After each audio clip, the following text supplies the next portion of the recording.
Alright, we're back. Today I need to do the spine for one of my classes, the Crystomancer. I had some brainstorming with some friends, and I have everything here physical, and I need to actually write it down inside the Crystomancer's class. I've done the eyes, the legs, the arms, and now I need to do the spine, which is level 16. And which it is a big step up in power at this point. Because the crystal eyes were not that strong, so the spine is actually bringing it back. And if we go down here we go. Okay, spine. I had some stuff written from a long time ago, but it's not good. So we decided to completely rewrite everything, and it's written in French, so I actually need to completely translate everything. So let's go for you. All right. So purple spine, which is the crystal of strength. So let's see here. The way this works, when you choose a spine, you can't change it, unlike the other limbs, like the eyes or the legs or the arms. It is static. So I actually need to maybe make a description here in the spine before each of them. Maybe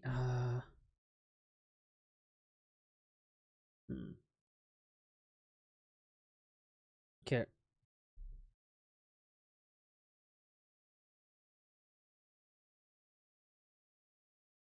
Let's see.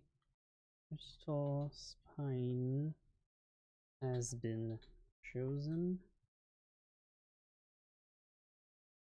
The Crystomancer chooses a crystal spine. They can't change it. Can they change? Should it? Maybe they can change it, but they definitely can't do what's called where is it? Temporary infusion. You can't use temporary infusion with the spine. That would be overpowered. Because already temporary infusion is pretty strong on its own. Having it with the spine would be completely busted. So no. But maybe they can change it.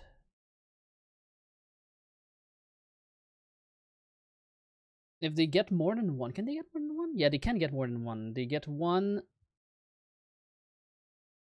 Yeah, they can get one at level 19, so they can change it in the morning with the Crystal Familiar. But not... Okay. Yep.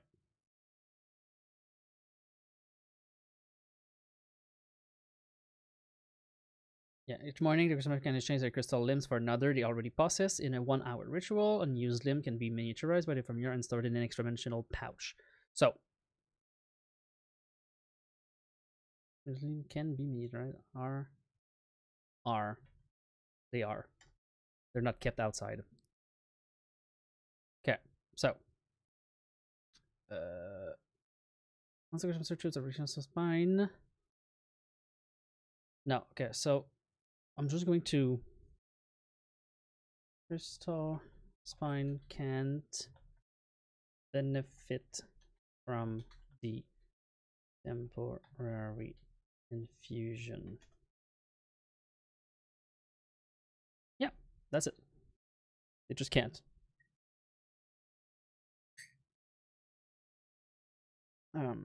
Yeah. So, first one, purple spine, crystal of strength. Now this is the complicated part. Basic ability and fusion. Each crystal spine has a base power, not ability, but a base effect and a different effect depending on your principal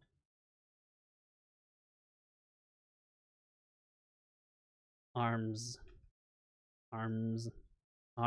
Jesus Christ. For the day.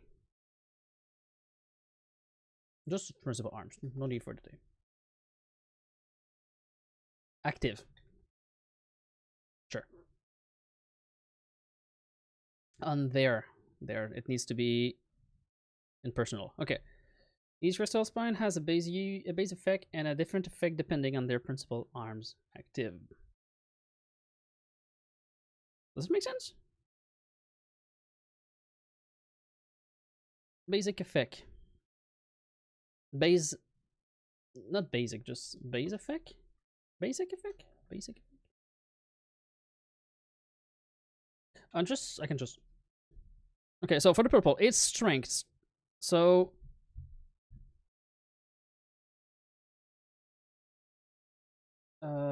Purple, I need to. Wait, hold on.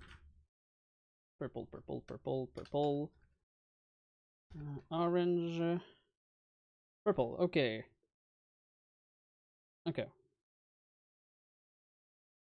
Melee attack.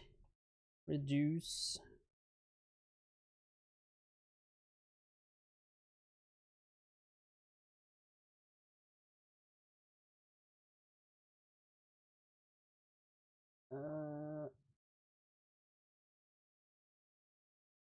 Melee attacks reduce damage. The damage reduction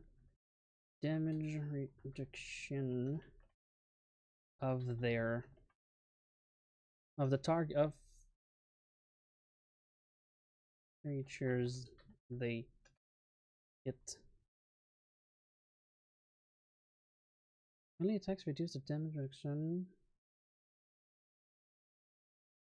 by 1 of the creatures they hit.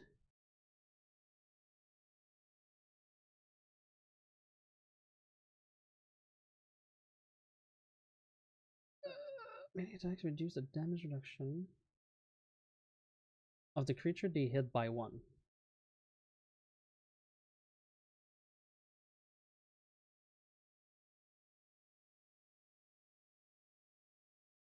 On each attack they hit by 1.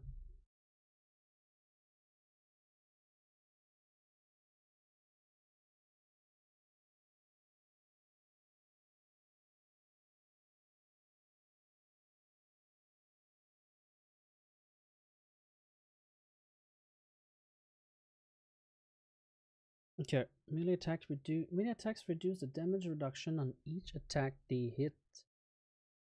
They land? They land by 1.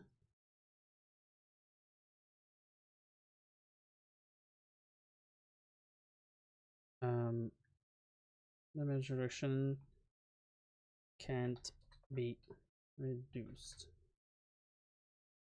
Does it make sense? I think it does make sense. The Crystomancer adds half its level. It's Crystomancer's level. It's Crystomancer's level to any strength skill check and strength. Oh, I'm seeing an error. The Crystomancer add half its Crystomancer's level to any strength skill check and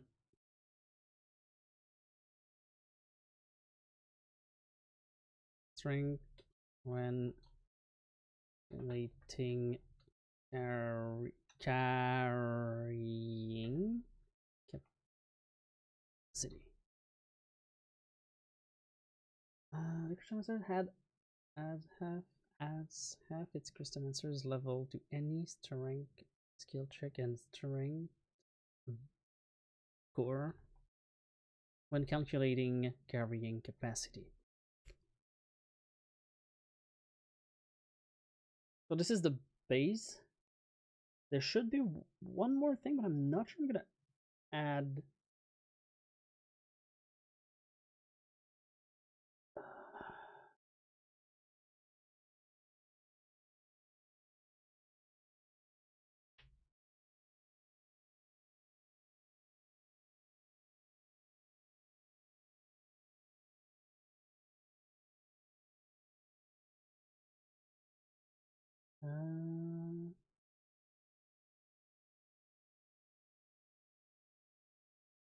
Yeah,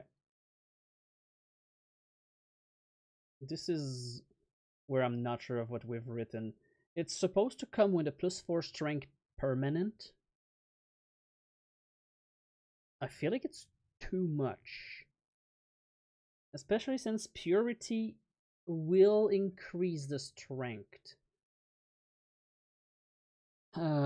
So it will equals to +8, and this is without any magical ability. No, that's a tiny bit too much, I think.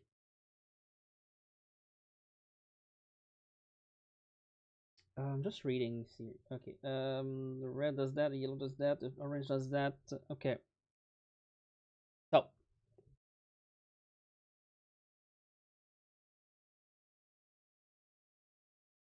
offhand weapons deal offhand offhand offhand weapons uh their full strength bonus. Main hand weapon inflict their full strength bonus. Main hand weapon inflict on their strength bonus and two-handed weapon inflict. Oh my god. Why did I put it? Why did I put a G? Inflict 2 times their strength. This might be stronger. We'll see. This could be a bad idea. I'll check it out later. Okay, so now that was the base ability. So by 1 for okay.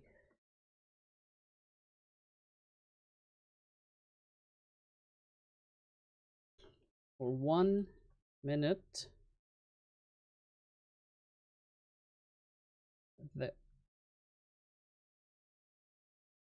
the count the timer reset each time an attack land.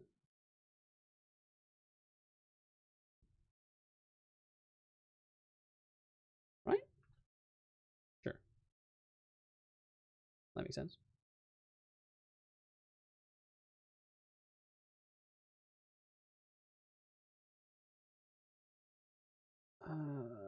Yeah. Attacks reduce the damage reduction on each attack they land by 1 for 1 minute. The timer reset each time an attack lands. It grammar check. The problem of being French and not English grammar is exploding in my brain. Each time an attack land.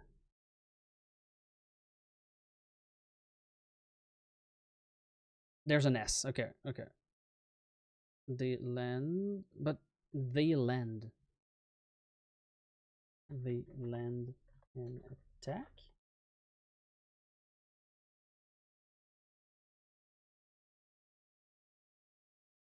They land an attack. They land is no S. Okay, sure, whatever. Timer reset each time they land the attack and attack lands. The R slash dash can't be reduced.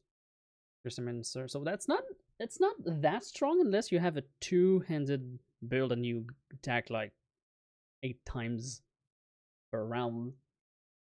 It's not even that strong. It helps your party to bypass damage reduction, but it's not even that strong. And half its Crystomancer's levels to strength, skill, and score when calculating carrying capacity can be strong, but it's not game breaking. I think it's +8. It's +8 at level 16, so +8 on swim, climb.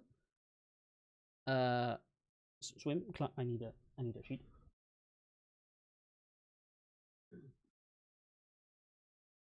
Swim, climb.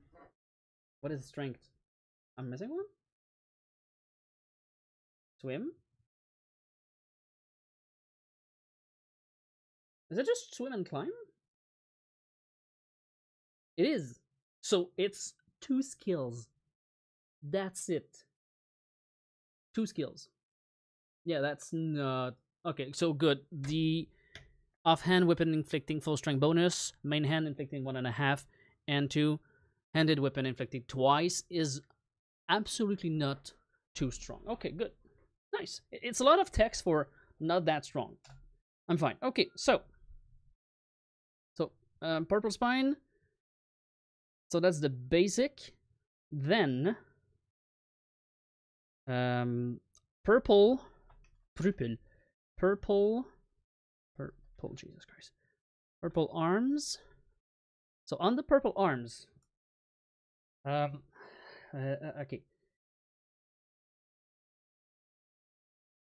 Crystomancer's attacks generate it with, okay, I'm gonna put some fluff. It with such force that they generate a shock wave. Oh my god. Shock wave.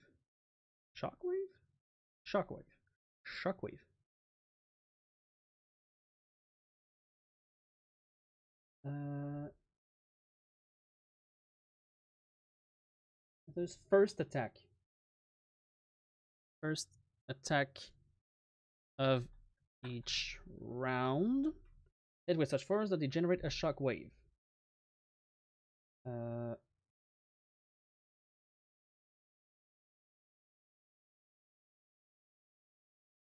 No, so that's the fluff. So I can first attack of each round.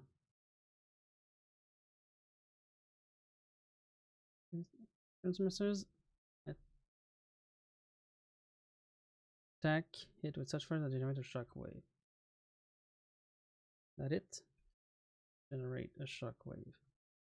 Boop. The first attack, no S, of each round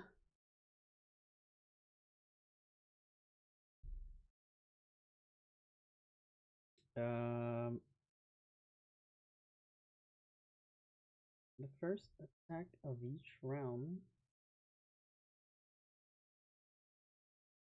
create a cone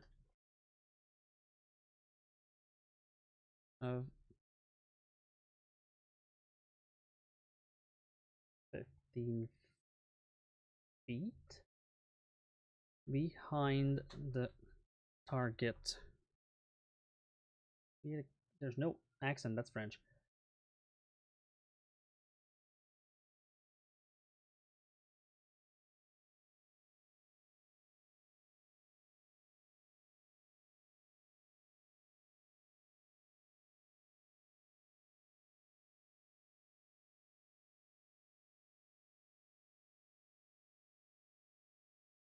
Okay.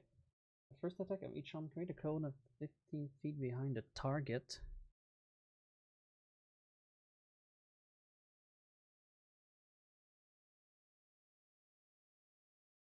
The cone can be offset offset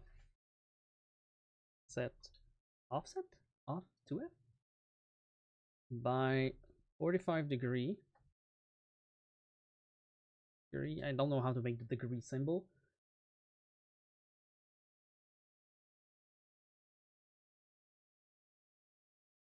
I should put something, an image, or because it's yeah. I should add something. I'm not gonna do it now, but I will add something to visually help because this is confusing as hell.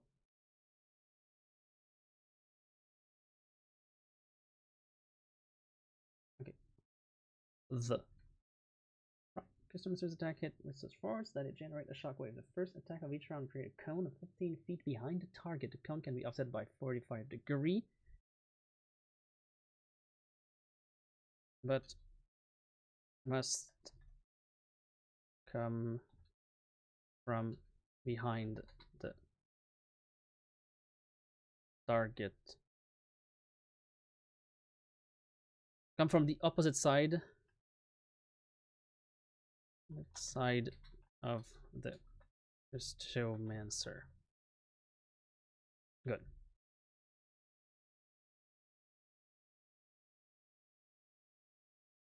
The first square. Everything in the first square. Okay, everything. Okay, that's a complicated one. Everything in the first square receive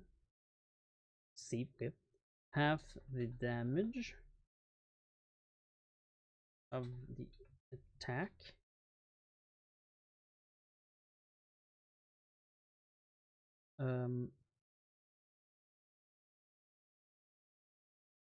the second square receive 25% of the attack, and the third square receive 10% of the damage, not the attack, of the damage. A successful successful reflex save reduce the damage by half. There we go. So that's one thing. So you do shockwave. You hit so hard that it creates a shockwave that hurts things behind.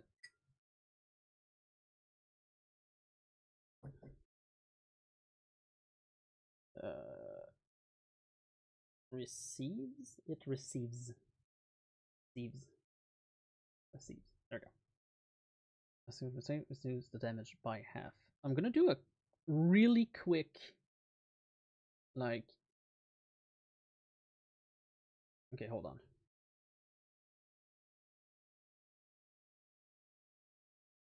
I'm gonna do a really quick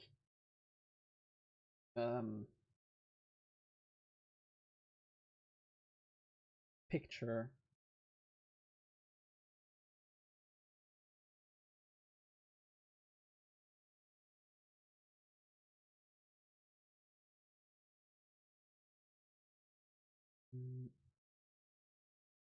Hold on.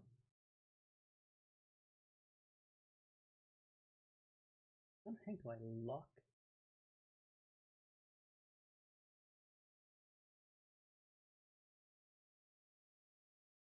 hold on.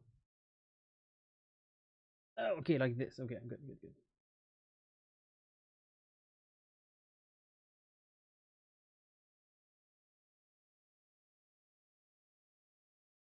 So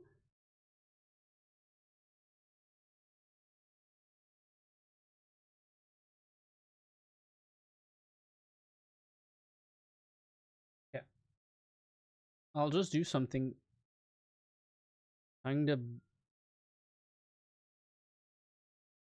uh how do I make a oh god. Hold on. I need to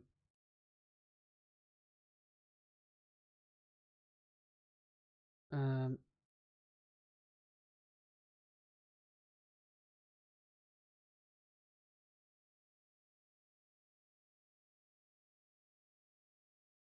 grids. Okay, grids.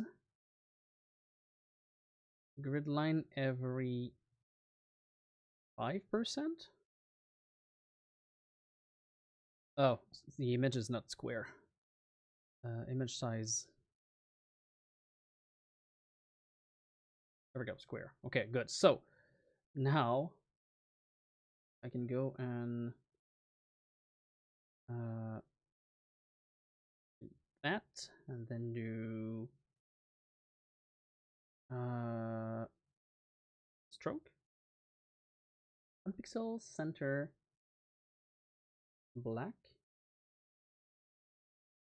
Okay, so wait, hold on. This is going to be the enemy. So he can red. Is going to be the Crystomancer. He's gonna be purple. This is the purple. Okay. And this is gonna be cone, meaning the front facing cone will look like this. So stroke. Okay.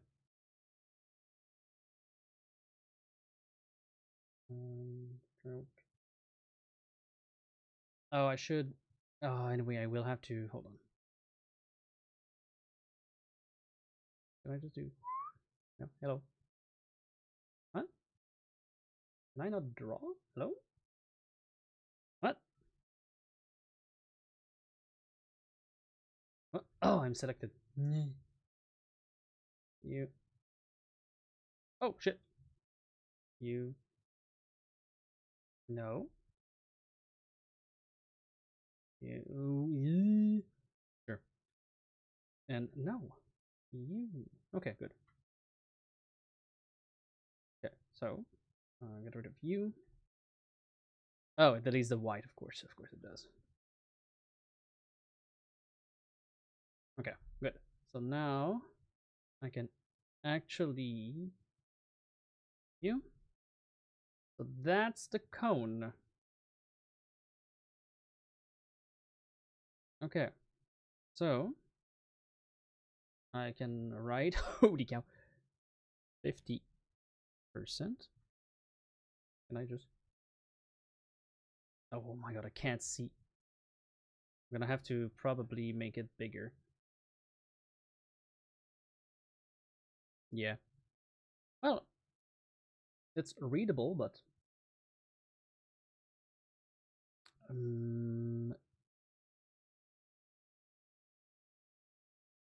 maybe okay, grids.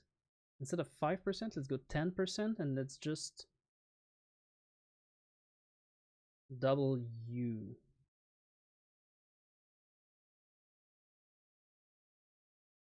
instead. So,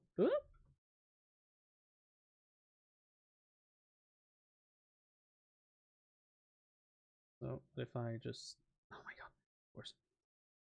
If I just do that, and then I can just,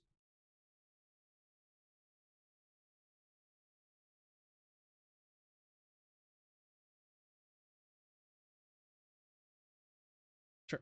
There we go. Okay, good. So now the 50% will look 50%, 25. Oh my god! I'll just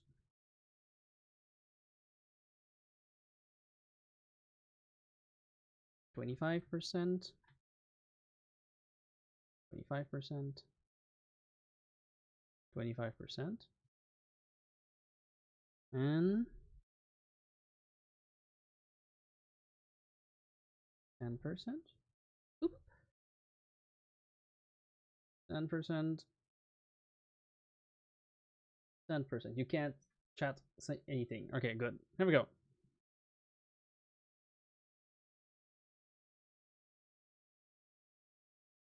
Yep. Maybe a. Do I have a skull in the custom shape? No. I don't have a skull. But I do have this.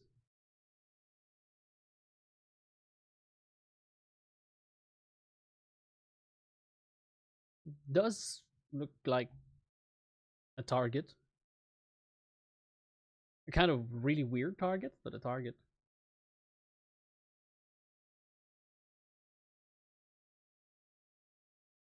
You.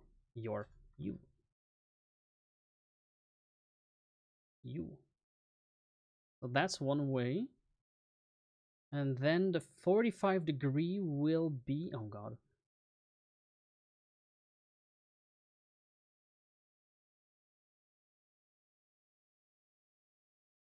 Why I can't use my. Okay, there we go.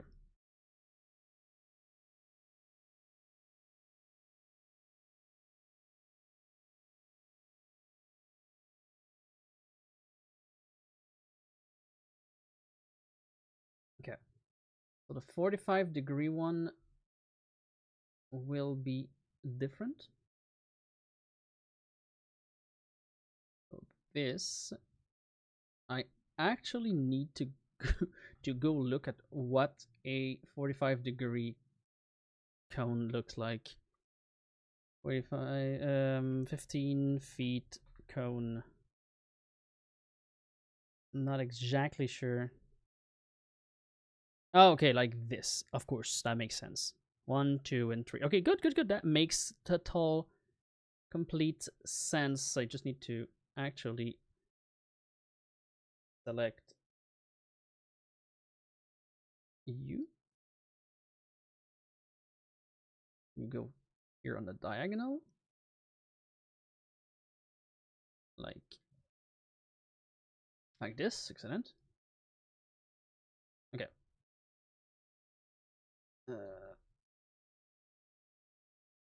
Then you go. You. Okay, yeah. Those two here. They must go. So that's you there. Then you away. Whee! You go here.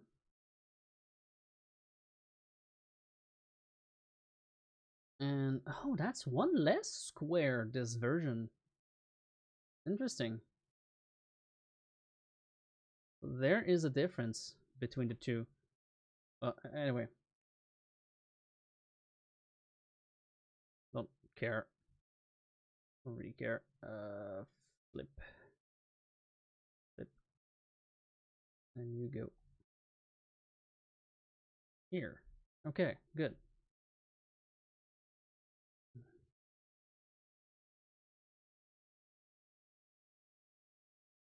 Whoop, wrong one.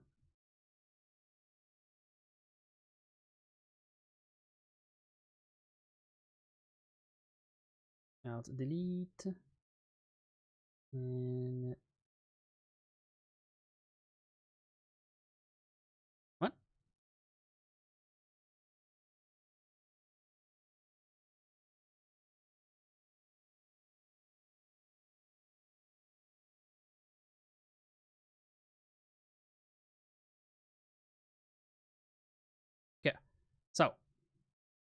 Same, but different.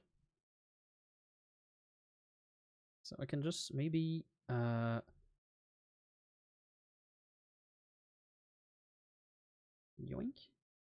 I can steal you like this. I steal you. Copy. And then we go here and we do this. Oh god. It's temporary. I'll polish it eventually. Okay, good. And then I can just borrow. I can borrow you. This. I should save it just in case. I have a feeling. I can hear the weather outside and things are exploding.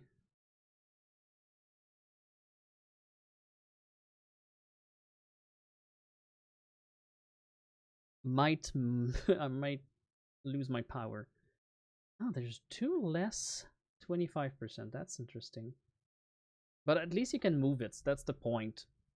You can choose a corner and move it. So if you're here, you can choose this corner or this corner.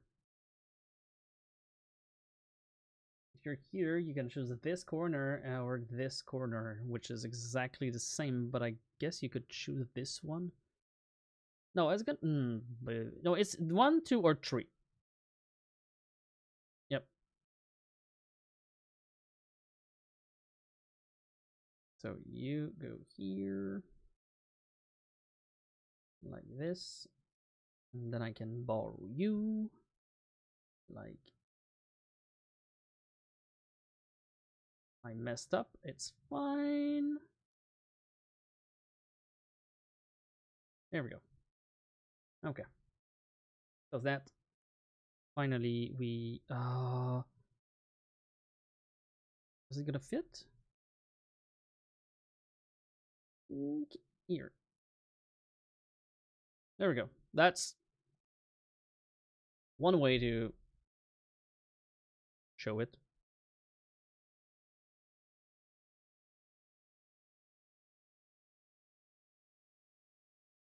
I guess. Okay, so next thing the spine with purple arm can do is ignore half the damage reduction of the enemy. That's it. It's a raw bonus and damage for things that have a damage reduction. And this one bypasses the dash one. The damage reduction dash. Hold on, chat. I'm just looking for something. I can't find it.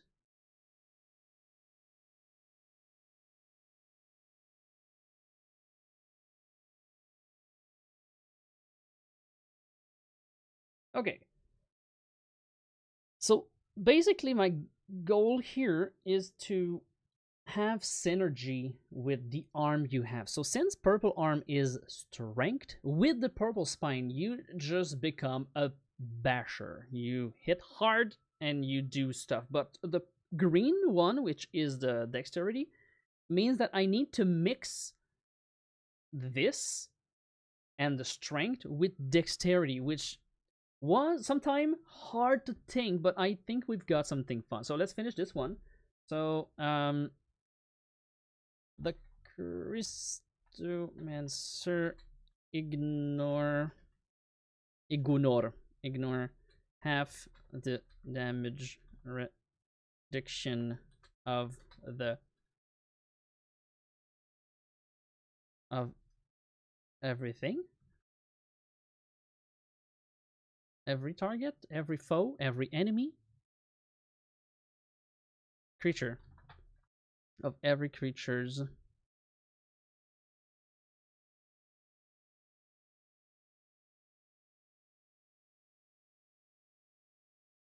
uh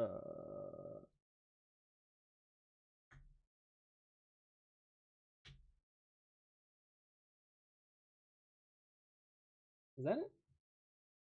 Half reduction on the damage reduction in the attack of the Crystomancer. Yeah.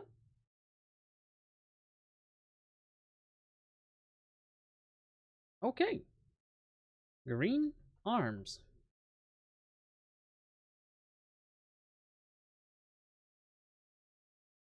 Round up. Of every creature. Round up.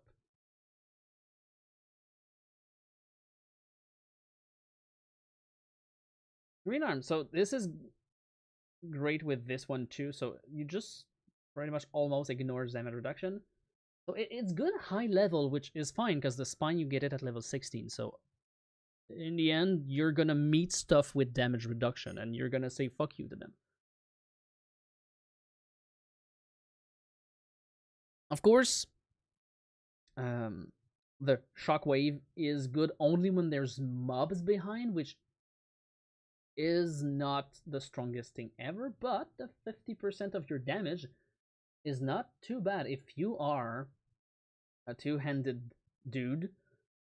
That's gonna hit hard. A two-handed weapon dude. Like Vital Strike, like 100 damage is still 50 on the one behind and 25 and then 10.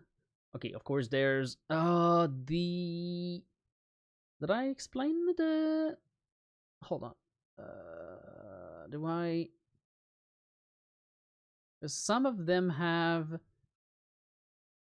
save. Okay, self only 10. Should I do so? Okay, sure, of course. um I need to do the DC. Reduce by successful reflex save. DC 10 plus strength, reduce the damage by half. Oh, I need to talk about purity. Bonus point per purity. Okay. +1 ranked. That's it. Number agreement concern revising. Shut up.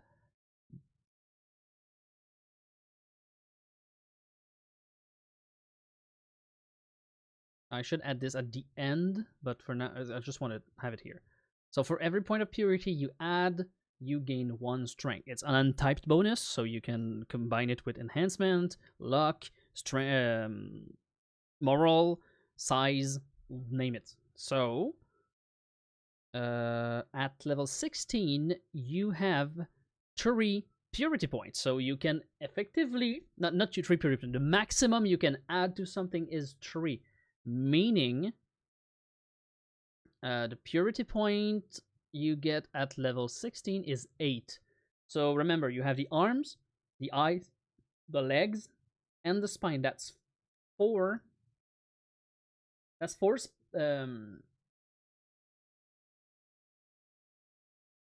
limbs. My brain, Jesus. 4 limbs you need to add purity points, which means you can max 2 and have 1 at 2 and have 1 with nothing. So in order to actually, because stuff that the purity gives is sometimes really good, like CMD, CMB, parry rolls, because you can parry with the green arms, or sneak attack, shield, AC, I mean, base raw attack roll, key points, and skill. Legs is like dodge AC, virtual size, port patrol, combat patrol, etc., whatever. So I think gaining raw stats is not bad, since it's actually the spine, the thing that like holds your body, and it's level 16. So green arms. Okay, you can. Oh shit. Okay, this one is strong. The Crystomancer can add their sneak attack to their critical damage, strike damage.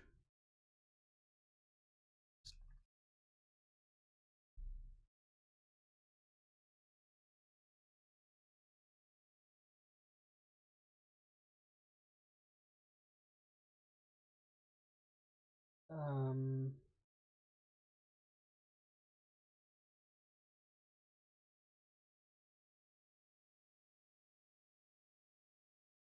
okay, next one is weird.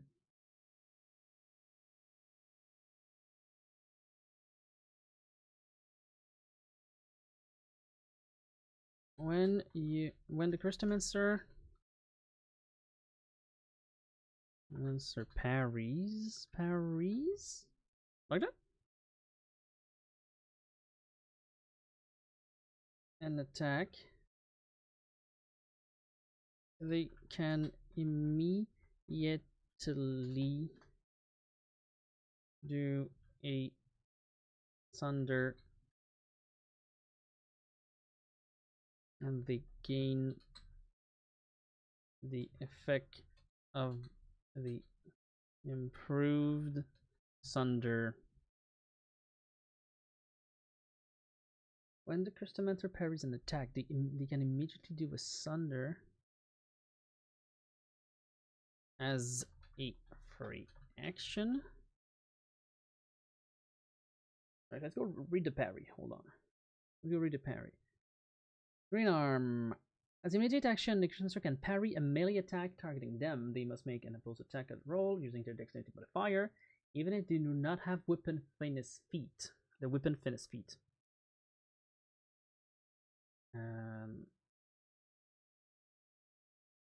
If the Crystomancer's roll exceed their opponent's, the attack is parried and no damage is dealt. Additionally, the Crystomancer's next attack against that opponent kept them flat-footed. Okay, good. So,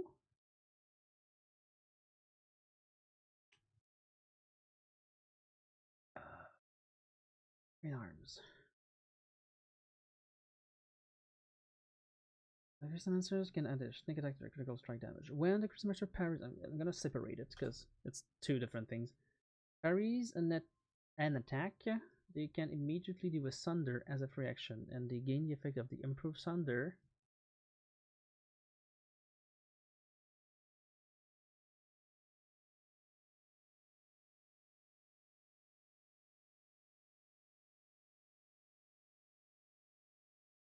Uh,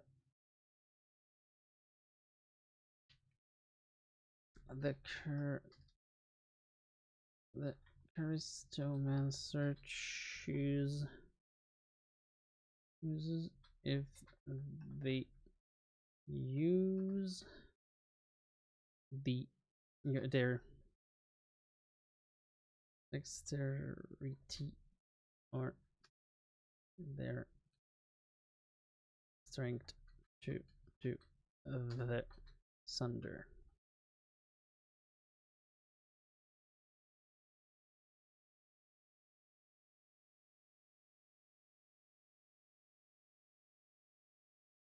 Okay. When a Crystomancer parries an attack, they can immediately do a thunder maneuver. Maneuver as a free action, and they gain the effect against the weapon of the attack. Of course, I need to specify that. And they gain the effect of the improved thunder with a +2, and they gain the effect of the improved thunder feat. Okay, that's a lot of stuff.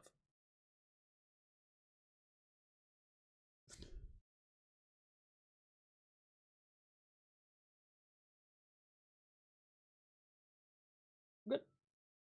I think it doesn't seem strong, but sneak on crit is very strong if you're building towards crit.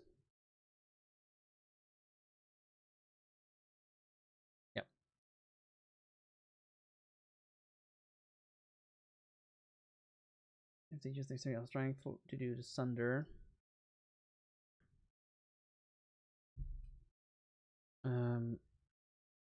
So when you do I need to look up sunder. I don't use that often. Sunder, okay. Sunder rules. When you attack a 6-fold, you deal damage to the item normally. Okay, so this is where I need to add something. Because I don't think you can do precision damage normally to a weapon. So, precision damage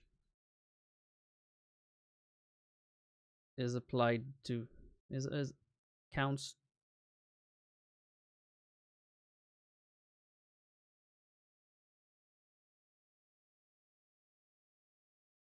Also counts toward your sunder damage. Precision damage also counts towards your sunder damage. Is that clear? I think that's clear. Okay, next. Yellow. No, red. Red arm, which is Constitution. Red arms. Okay, what do you have? And mine with the purple shield bash. Okay, shield bash on enemies, make them flat-foot. Doesn't work if they have uncanny dodge. Or if you are flat-foot.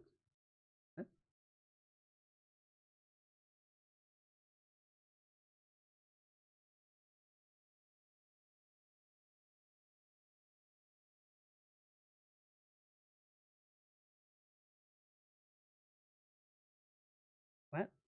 I am so confused right now.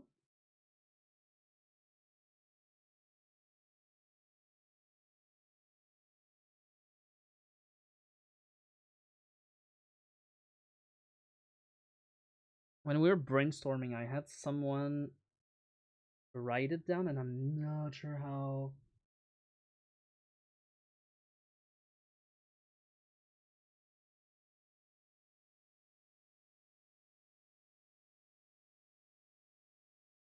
Okay, I'm just going to write the message them.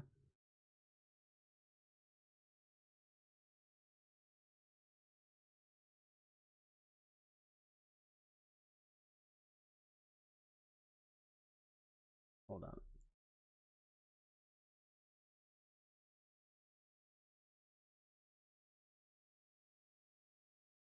Um,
okay.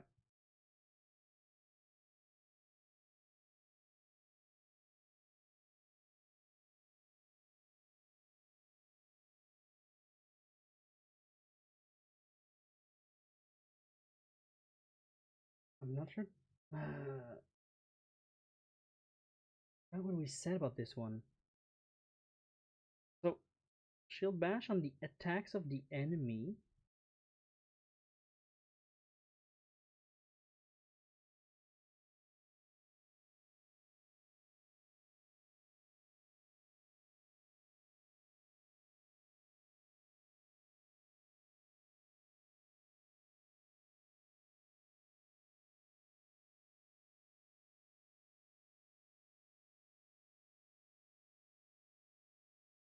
Might skip this one. Okay, let's just skip this one and move on to yellow arms. No need to capitalize this. Okay, yellow arms. So, oh, okay, yeah, that's a fun one. The Crystomancer can do a maneuver as a part of a full attack. Can do a maneuver as a part of a full attack.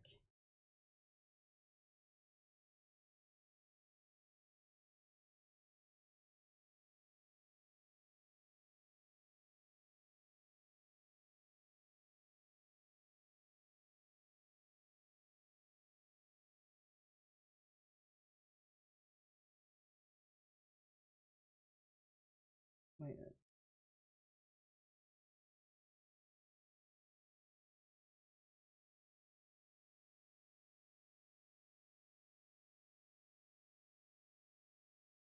Okay. Crystomancer can do a maneuver. Warblade, not a Warblade, whatever. Just a maneuver. People that picks the yellow arms will know. Your arms can do a maneuver as part of a full attack. Is it called like that in attack action? Is it called a full attack action? Or just full attack? Full attack. Yeah, it's just full attack, not full attack action. Okay. The Crystomancer can do a maneuver strike. Strike. It has to be a strike, not a counter, not a boost. A maneuver strike as part of a full attack. Nice. For every purity points in for every purity point in the arms, the Crystomancer also the Crystomancer deal inflict one more damage.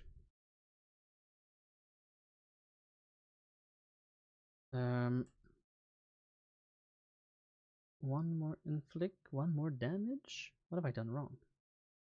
Number agreement consider inflict one damage. One additional damage? Okay, what is wrong here?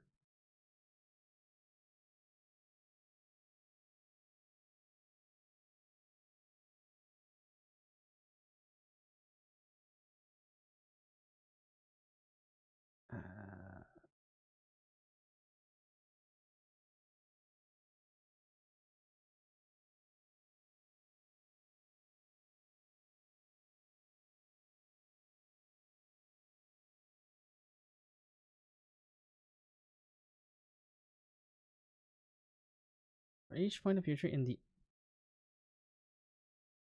the arms. Oh, maybe there needs that? Oh, no, wait, what? Deal an additional. Okay, deal. Maybe deals an additional 1 point of damage. Is that better? Yeah. Okay. The Crystomancer can do a maneuver strike from here for every purity point. That's another thing. I'm gonna separate it. The Crystomancer deals an additional 1 point of damage. Good. And then one last thing.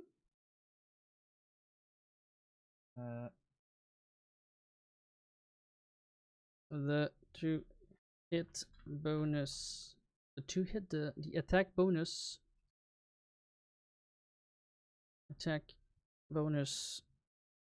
of your knowledge devotion feat is doubled to confirm critical. That's it. That's a simple one. Crystomancer can do a maneuver strike as part of a full attack, which is very strong at level 16, especially since you get high damage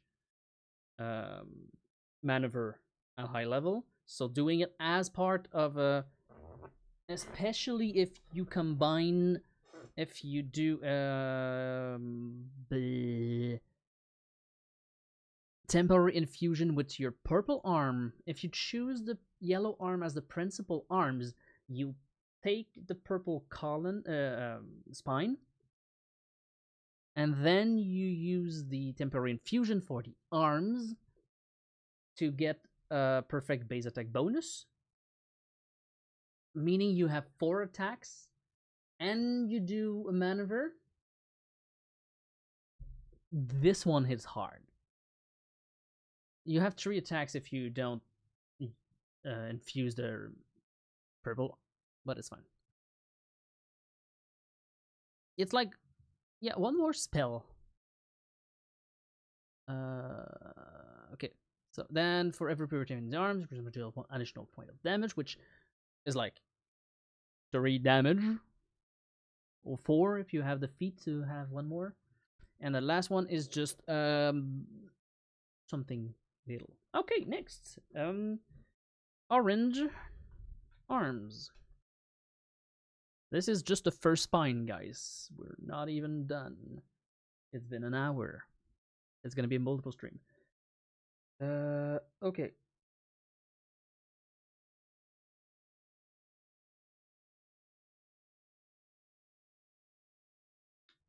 Boy.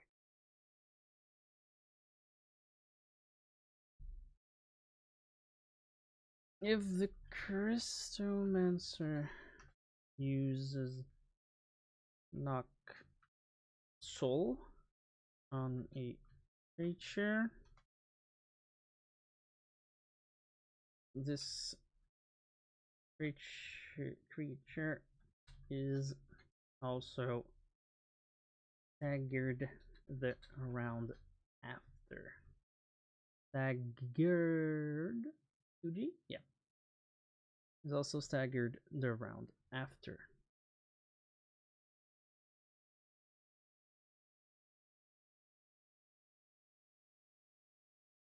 Oh, right, yeah, okay, it becomes like a brawler. Nice. So for 1 key point, you can gain 3 combat feat. I need to, okay, as a swift action,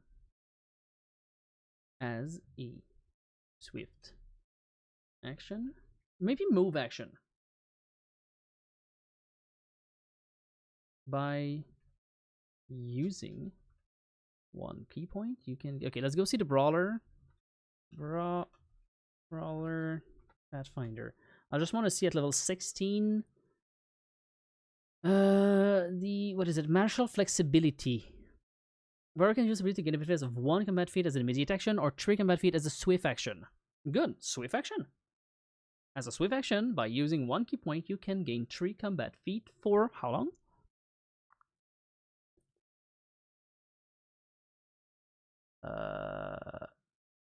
Warrior can take a move action to gain the benefits of a combat feat she doesn't possess. This effect lasts for 1 minute. 1 minute.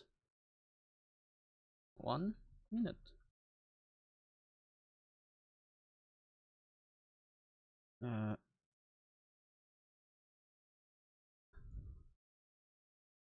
Let's just copy paste this here.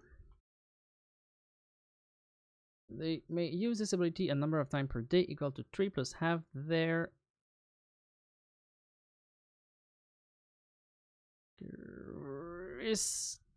Crystomancer level. I'm not gonna put minimum 1 because it's starts at 3. Why would you specify minimum 1? You can't be in the negative levels.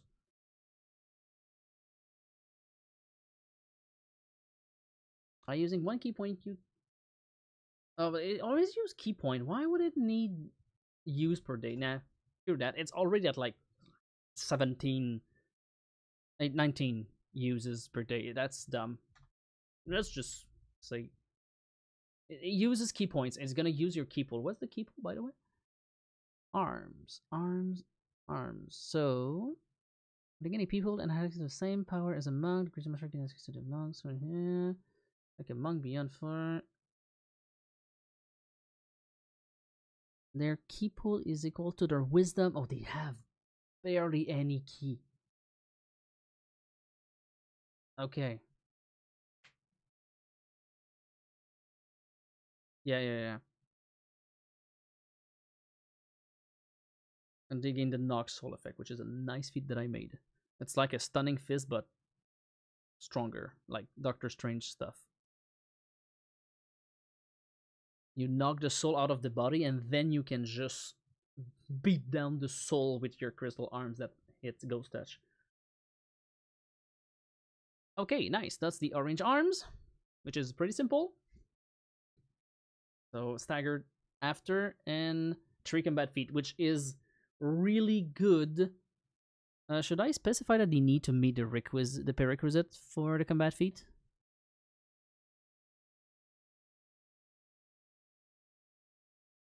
Yeah. I should note that. The Crystomancer must meet all the feats prerequisite. Nice. Okay. And finally, blue arms. We're there. Except that we're not, because I'm not sure about the red one.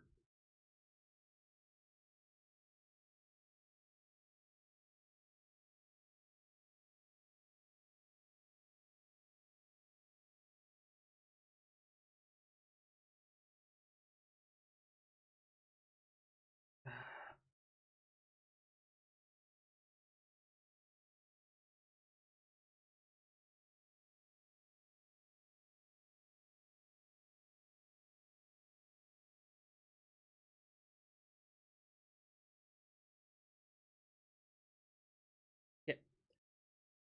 Oh, the blue one is so simple yet so effective.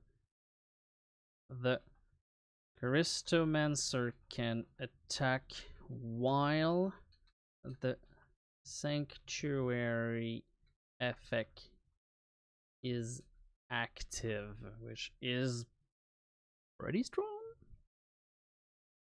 Normally, blue arms are just like they're caster bards and mesmerists, so they're buffers and stuff like that. But if you choose to have the purple and go full on battle mode, you can just cast Sanctuary on you and ignore it and have it all the time. So every single time an enemy wants to attack you, they need to do a will save while you're fighting in their face. That's pretty nice. If you know you're fighting something that has a poor will, that's pretty strong. You just need to have a high charisma as well as a high strength, so that you at least do damage. Because the purity point here is kind of meh, but you can still ignore that and put points in the spine, which will give you 1 strength per point of purity, which I will put at the end after the blue arms. And here we go. We are done. Almost. Once I understand what the frick we wrote here. I have an idea. It's shield bash on the enemy's attack. So I guess when you use the aid another,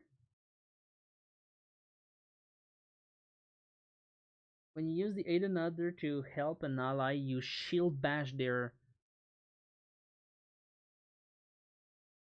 You shield bash their attack?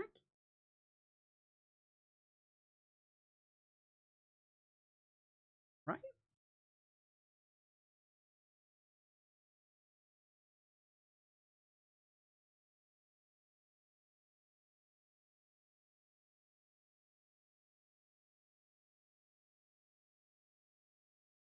Whatever. I'll skip for this one. I'll come back eventually. Okay, purple spine. Then we have green spine. Crystal of space. Green spine. Oh, right. The basic effect of the crystal of the green spine. Okay, where is it? Green. Okay. Oh.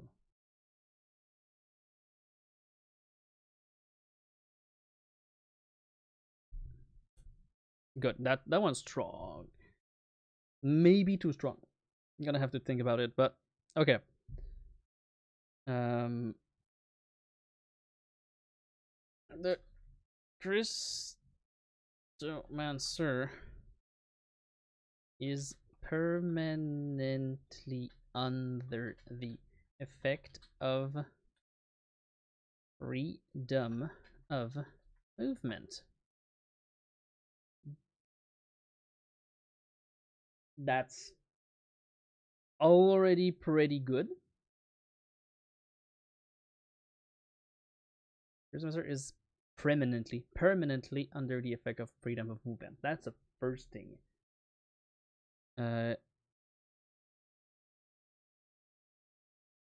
Now here's the why you need freedom of movement for the next effect. The Crystomancer can fight in the square of an of a foe without any penalty.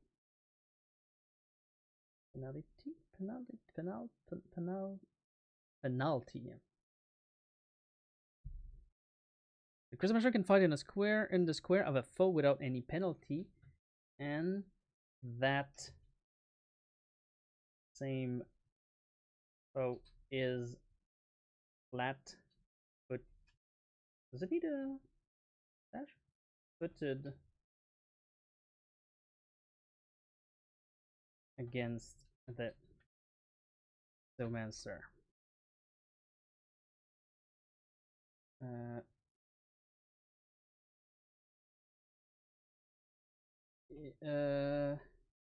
They can the Crystomancer. The Crystomancer can only use an the wait.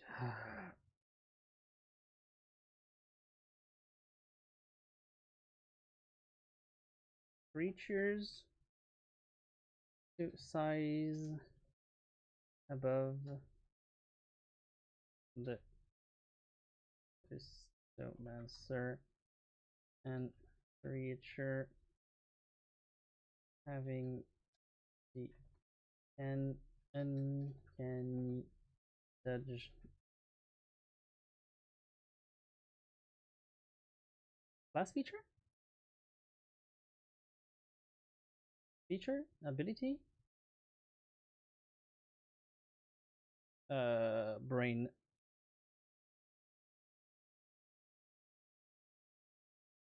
quality having just not the uncanny dodge and creature having uncanny dodge are not flat-footed against the Crystomancer. So it has a silver lining, meaning uncanny dodge other rogue.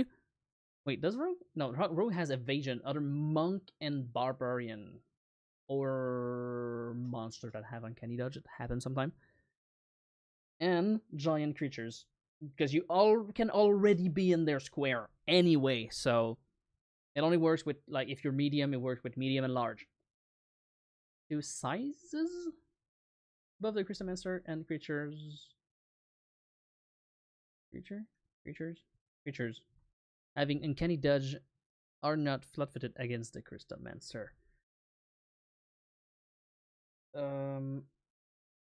So the Crystomancer is permanently under the effect of freedom of movement. The Crystomancer can fight in the square, in the same square of a foe without any penalty, and that same foe is flat-footed against the Crystomancer. Creatures 2 size above the Crystomancer and creature having uncanny dodge are not flat-footed against the Crystomancer. This has some good, this has some bad. You can't really flank when you're in the same square of the creature, except if it's large, because you can technically be one square and have one square of an enemy and then someone flanking. I would count it.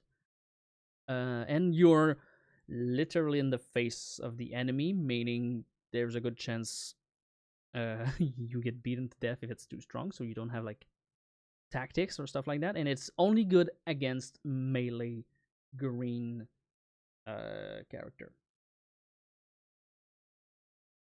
So the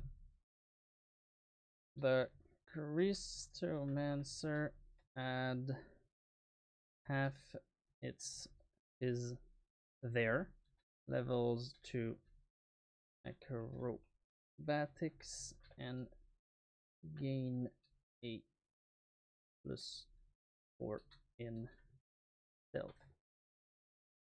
Gains a +4 in stealth. So some skills. They always have freedom of movement, which means they are not grappleable. They can't be grappled.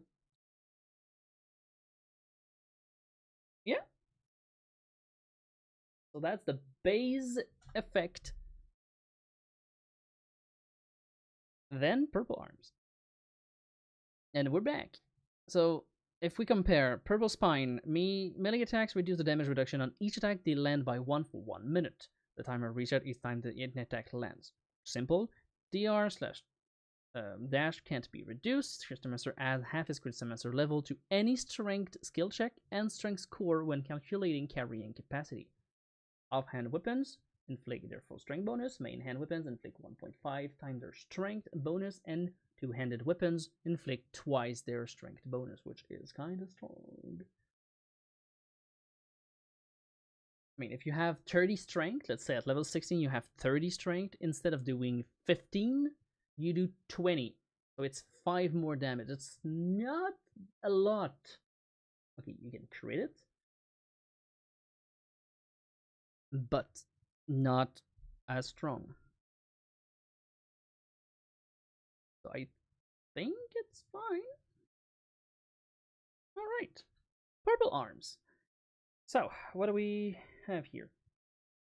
Oh, okay.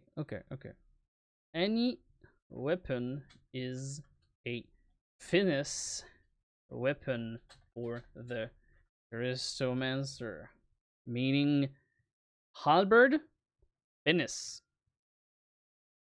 Finesse. How do you write finesse? Finesse weapon? Oh, there's an E. It's this one. Any weapon is a finesse weapon for the Crystomancer. Claymore, finesse weapon. Sledgehammers, finesse weapon.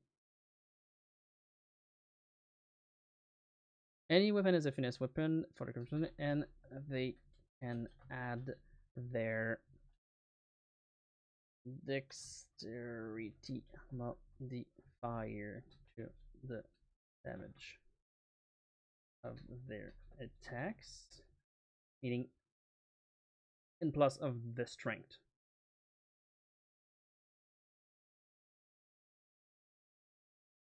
Okay, yeah, next part is for two weapon fighting.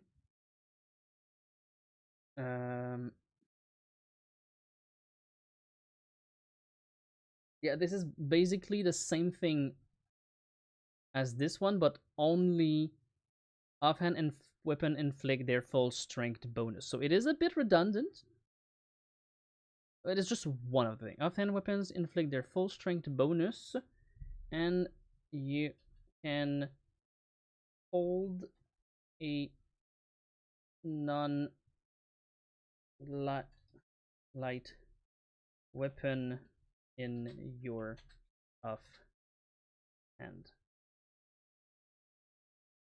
And the Crystomancer, there's no U.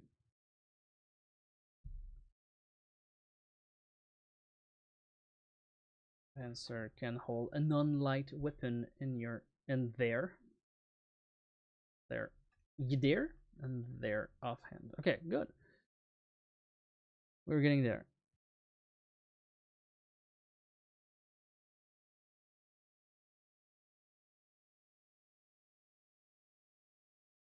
Green arms. So green. Green. The synergy. The synergy.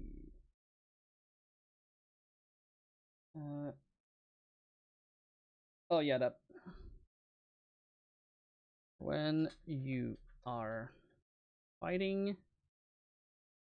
in the same square, when you're fighting in the same square of an opponent, you can oh my god, how do I word this? Okay.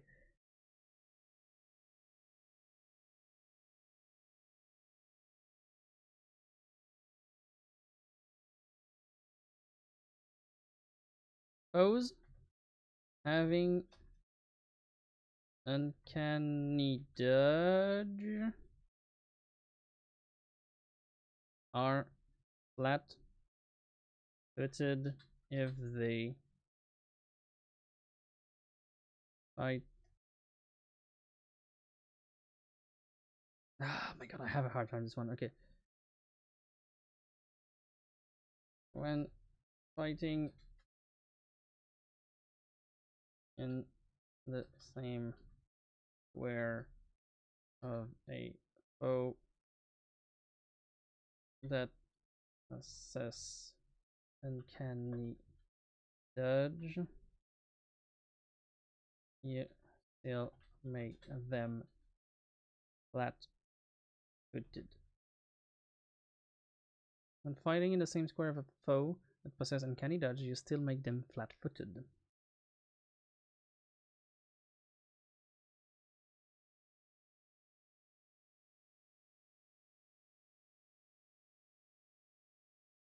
You, the Crystomancer, still make them flat footed. The the Crystomancer's sneak attack becomes the 8 instead of d6, and they can reroll every the one reroll natural one on their sneak attack. Natural one once? No, not once. No, every natural one on their sneak attack dices. I need to precise. Sneak attack dices, not d20. You can't reroll your d20. That would be OP. That would be like a high-end mythic power. Okay, so Crystomancer sneak attack is on the 8 instead of the 6, and they can reroll every natural 1 on their sneak attack dices. Nice, that's synergy. Next, red arms. Red arms, Constitution. Nullify critical. What? Oh, okay. What?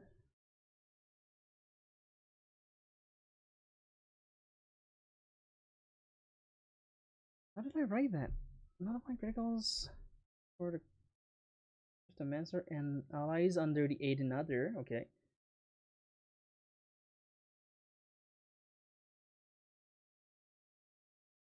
But retracts the shield. Yeah.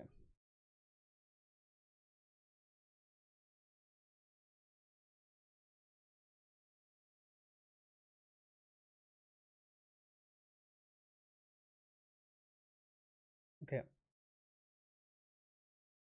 So, uh, the crystal. Oh boy. Okay. The Crystomancer can. I'm not sure if nullify is the right word here. And how does that? Wait, I need to just. What is it called? Oh my god. Magic shield. The thing that lets you ignore some sneak or crits.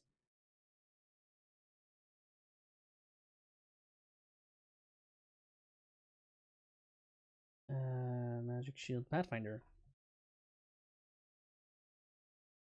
Okay. Uh, it's called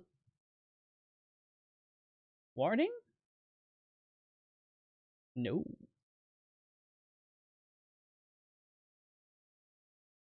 Wait, what? Fortification. It's fortification. Okay.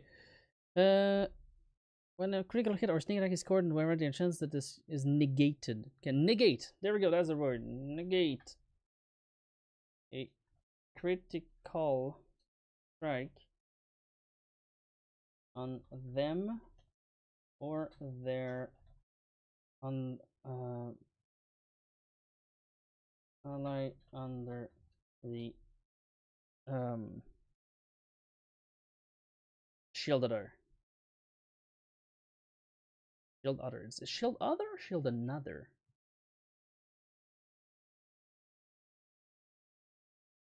Shield other.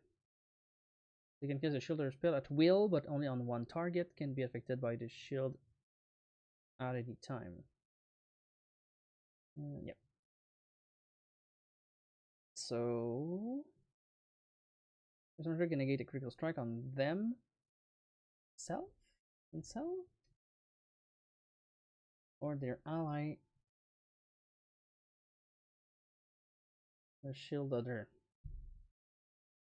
Under ally that is under the shield other.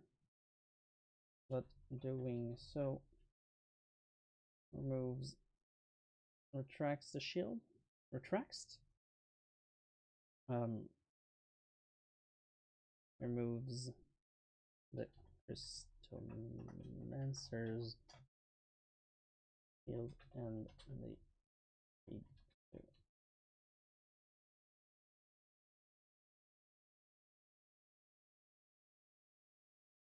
but doing so remove the Crystomancer's shield and need to recreate it. Recreate it.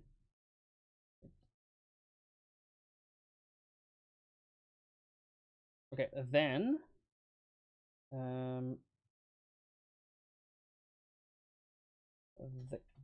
the Crystomancer can negate a sneak attack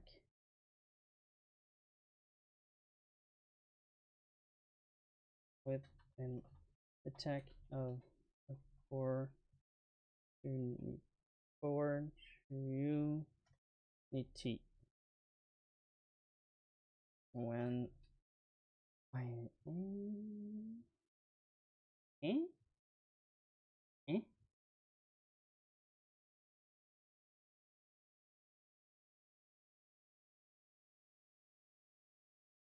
Okay.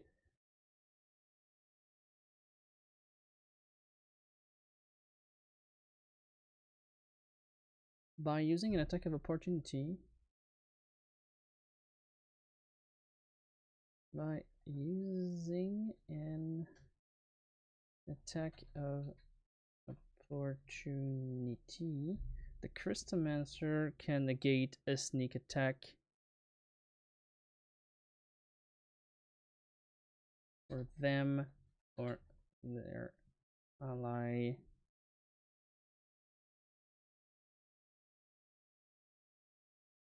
Their shield others ally? Shield other. Does it? Can I say that? Shield others ally?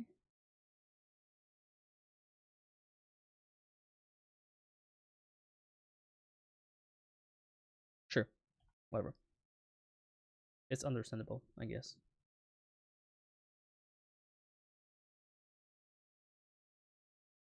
Okay, the Crystomancer can negate a critical strike on themselves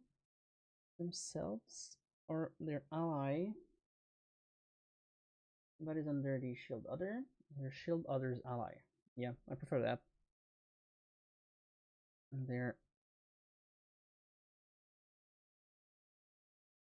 shield other's ally. But doing so remove the Crystomancer's shield to recreate it. Okay. By using an attack opportunity, the Crystomancer can negate a sneak attack for them or their shield.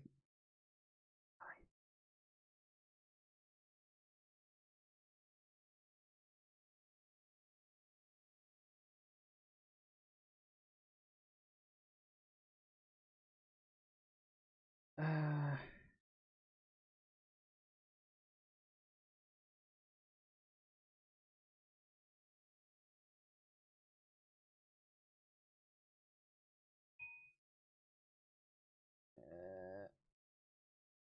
okay. Hmm.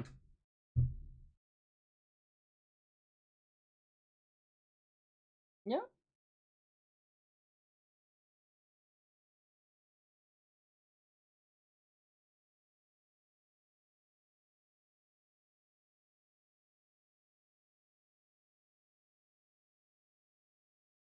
It's. Hmm. I mean, this is with already. I need to. It feels weak. I need to remember that this is with all of this.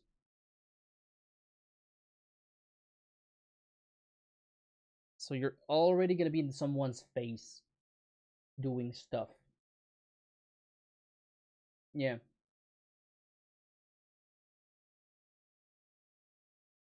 So you're in someone's face. You can negate sneak attack. You can negate criticals. It makes sense. Okay, let's stick with it. Okay, good. Green arm, yellow arms, yellow arms. Uh, the no pledge devotion, knowledge devotions bonus become 1d6 damage. The knowledge devotions bonus become 1d6 damage. Damage bonus. Damage bonus become 1d6 damage per points of damage it would normally give given your roll. Knowledge devotions damage begins to become 1d6 damage per point of damage it would normally give given your roll. That sentence doesn't make sense. I mean, it's understandable, but I feel like I could simplify that so much more.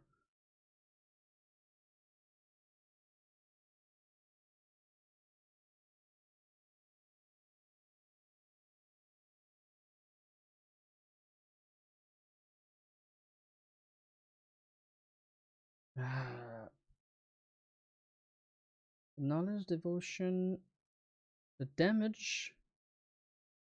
Okay, the damage bonus granted by knowledge devotion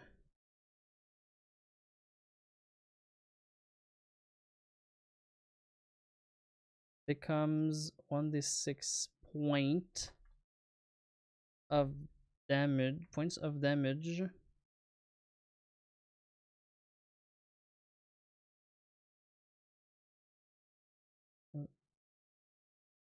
per point of damage it would normally provide. Damage bonus granted by knowledge devotion becomes 1d6 point of damage per point of damage it would normally provide.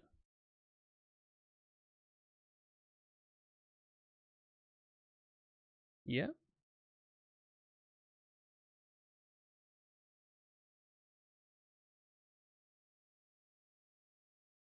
I think that's understandable. Might had an example or more clarification, but I think it's pretty simple.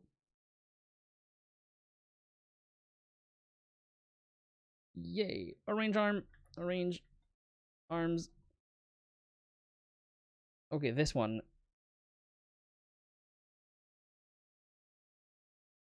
Okay, this one's complicated, but gimmicky. Okay. Arms. Arms. Okay. For every attacks that hit on that you share a square in, add one counter to it. At the end of the round, the Crystomancer. No, I just add one counter to it. At the end of the round,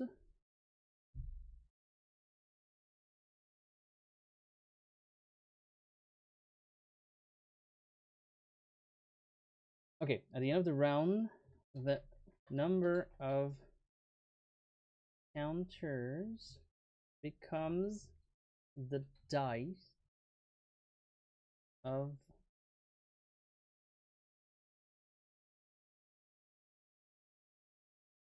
dexterity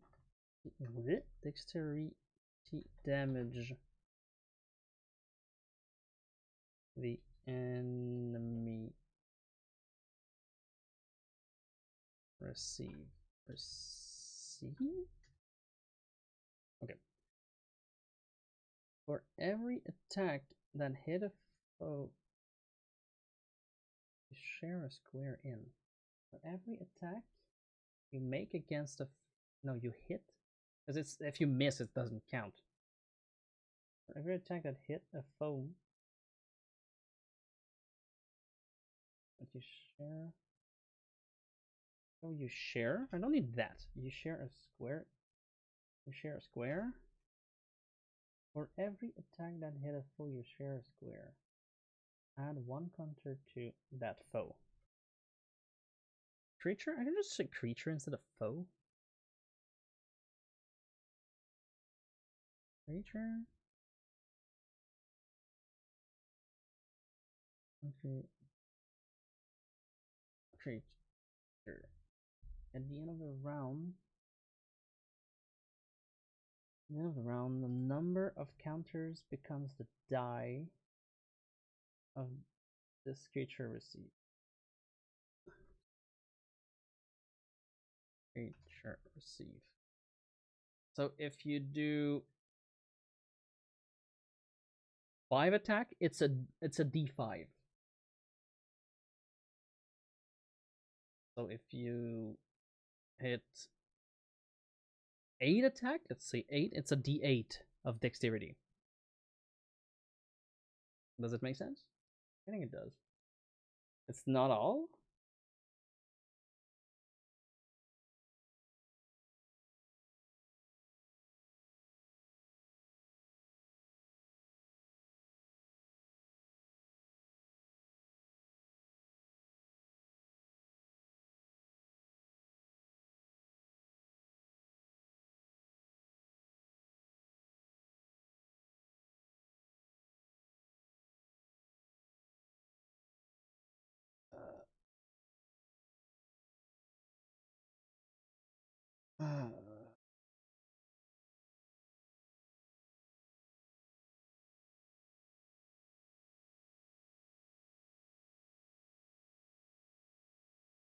Okay, no, wait, hold on.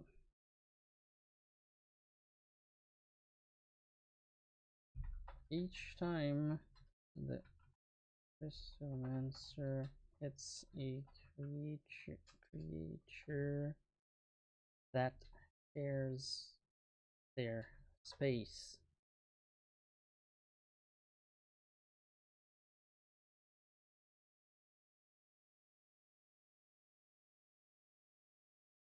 they place one counter on that creature. At the end of the round,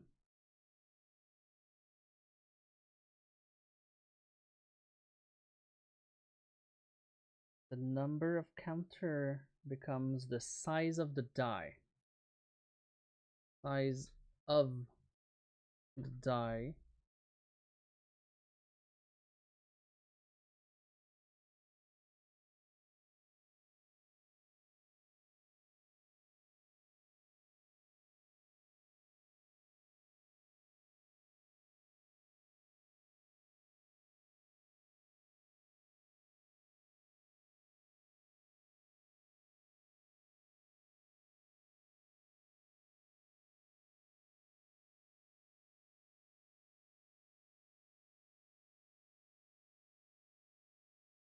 Uh,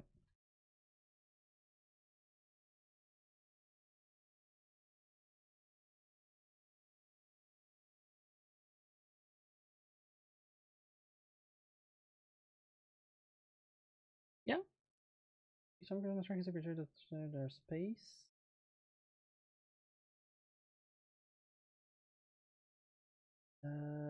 They place one counter on the creature. At the end of the round, the number of counter becomes the size of the die of dexterity damage this creature receives.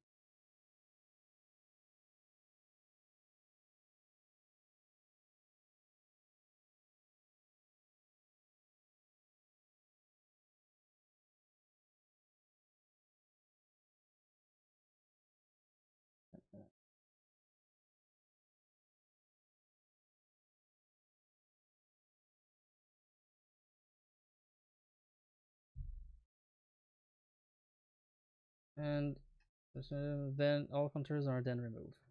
All counters are then removed. Okay.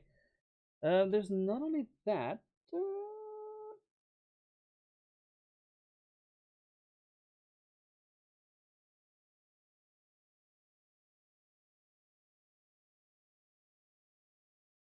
Okay. You the Crystomancer can make a 5-foot step after each attack they make.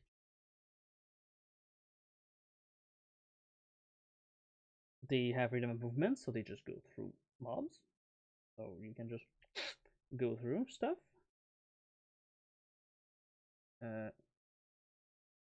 You can make a 5 step after each attack they make. Uh,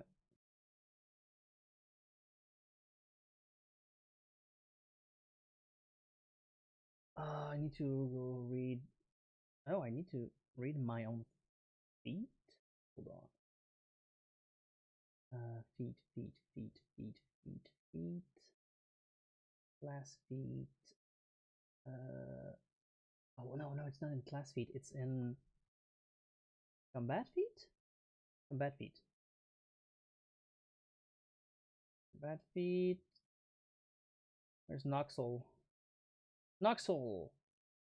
You must declare you're using this feat before you make an attack roll. Thus, a failed roll is during the attempt. Noxel force a full damage by your unarmed attack to make a will saving throw. 10 plus half your health plus wisdom modifier, in addition to dealing normal damage. A defender who fails a saving throw is stunned and their soul is projected out of their body for 1 round until just before your next turn. A stunned character drops everything they held. They can take the turn, everything. Everyone see the soul leave the body, and both of the body and the soul can be targeted. The soul counts as incorporeal outsider. Any attack made against it bypass corporeal resistance like elements or damage reduction. The soul lose all natural armor, and shield, but they gain their charisma to their AC. You may attempt a knock soul attack once per day for every 4 level. So, this is where this green proportion, the Crystomancer can use their dexterity modifier to determine the DC of the knock soul feat, whichever is higher. Whichever.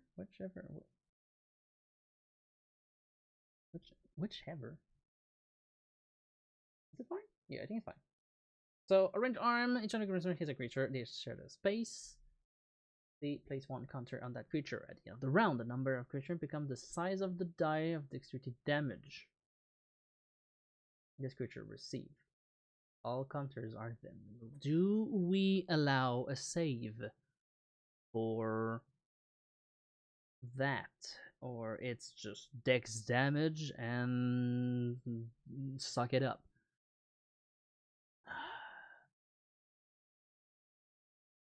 I mean, there's worse stuff than this at level 16, I'm gonna be honest.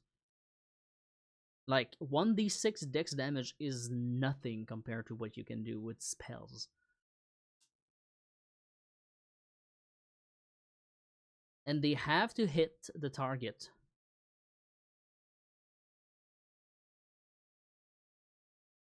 Yeah, I don't think I'm gonna allow any saving throw for now. I'll test it and talk with other peoples for that. Okay, and blue arms. Oh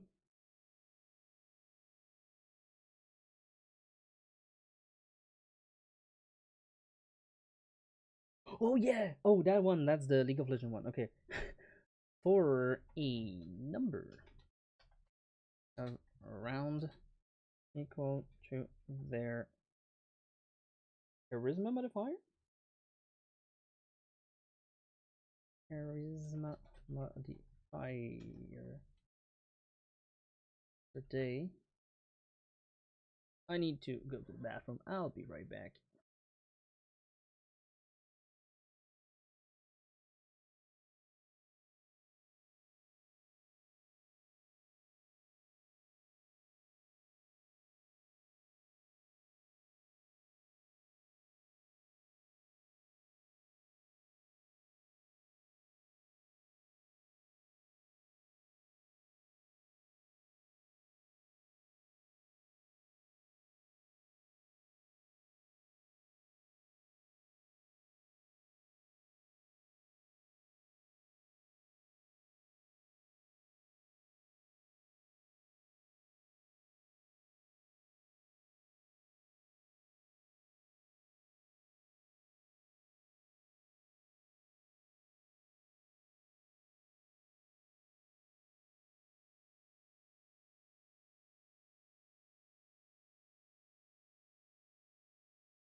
We're back.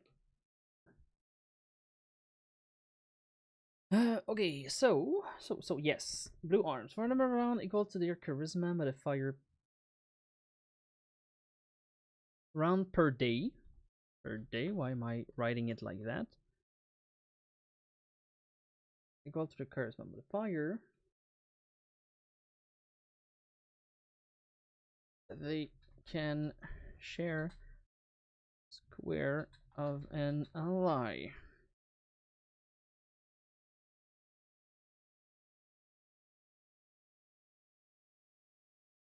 The the Crystomancer becomes untargetable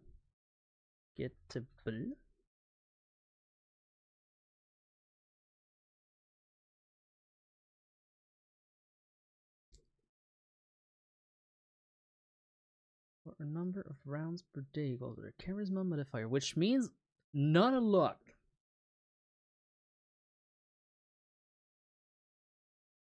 Unless they like max out charisma, which is likely. They can share the square of an ally.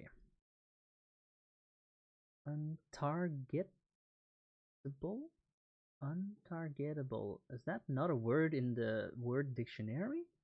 Am I writing it? Wait, untargetable. No, it works. Okay. League of Legends. If Crystomancer becomes untargetable to become Nami, they grant an untyped AC bonus. They grant that ally a +4 AC bonus. I mean, it's untyped, so I just need to not type the bonus. They grant an ally a +4 AC bonus.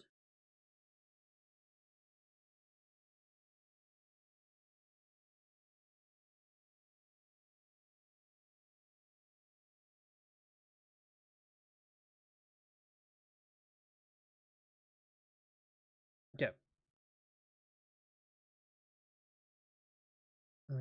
And they grant that ally a and okay, and if off, if the Crystomancer had the sanctuary act. Oh wait, hold on. You can share the sanctuary and that that ally does not have any enough of sharing the same square. The Crystomancer becomes untargetable. They grant that ally +4 AC bonus, and if the Crystomancer had the sanctuary active when they merged, merged. They're like a big blob. And they merge or cast it after the sanctuary is transferred to that ally, but it they can still attack with it.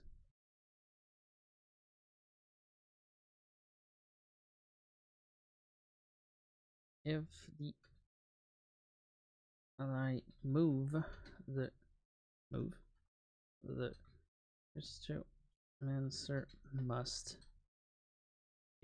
must have enough movement to follow the ally.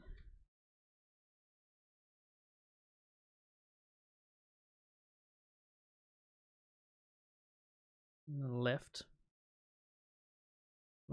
to follow the ally.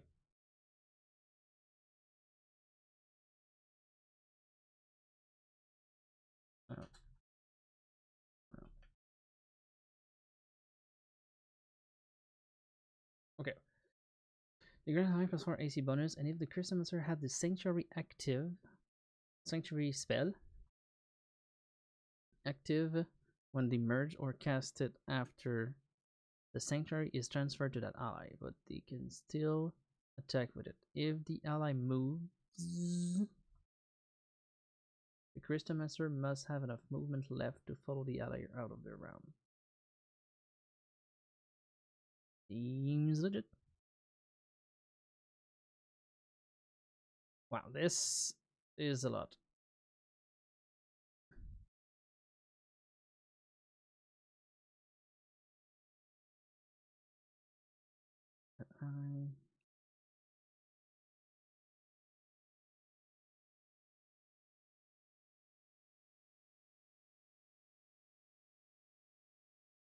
While on that ally,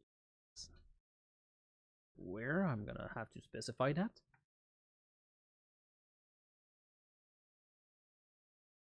Here we go. So untargetable doesn't mean invincible. Any area effect still works. Untargetable meaning you can't attack them or you can't target them with a spell that is target. Fireball is still fireball.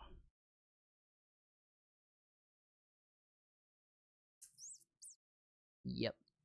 Sanctuary is transferred to that ally, so it gives Sanctuary to that ally. That's very strong, but it's not for a long time. Might be enough for a fight, because Charisma modifier at level 16, if you max out the blue arms, you're gonna be probably at like 24, 26, maybe.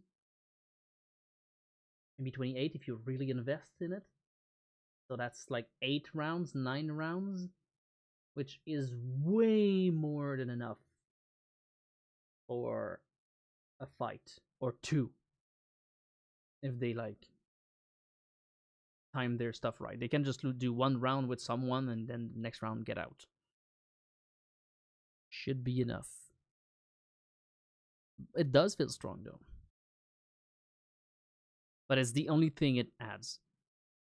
All right, so that was Green Spine. So bonus per point of purity will be 1 dexterity.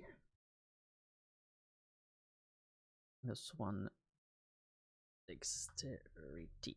Okay. Next. Purple spine, green spine, red spine. Crystal of Metabolism. This one is the tank. Green, red, spin. Crystal of Metabolism. Starting with the basic effect, of course. Basic effect of the red.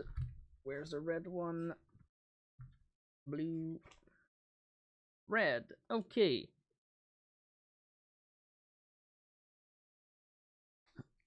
All right. So.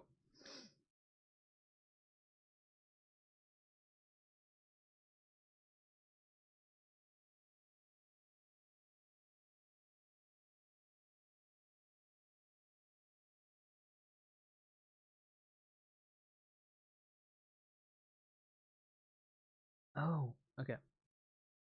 Oh, damn. Yep, that's okay.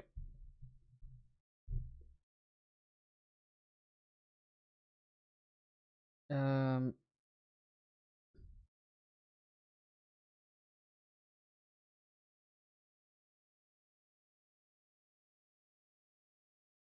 Okay. When the Crystomancer creates the spine, they must choose a totem.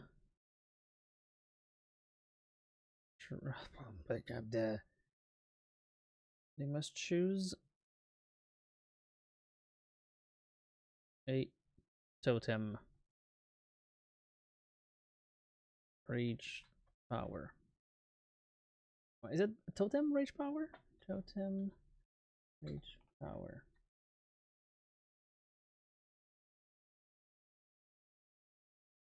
Yep. they then gain all 3 rage power associated with that totem.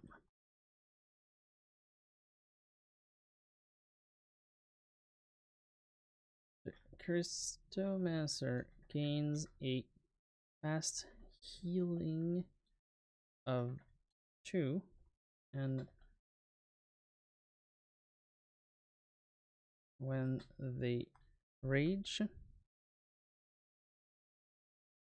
that fast healing becomes their becomes their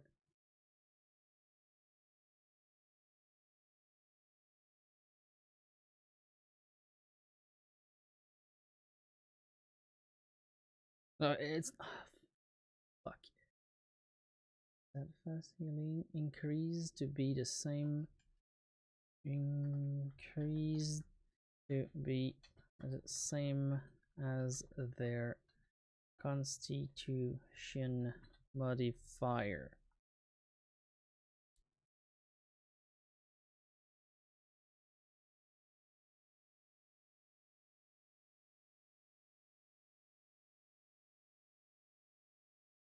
When they rage, this the fast healing increases to be the same as their Constitution modifier.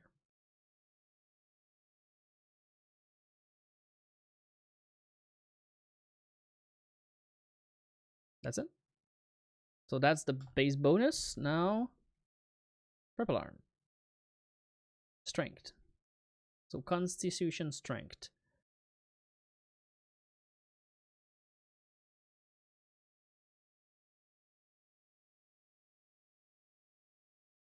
Oh yeah. Okay.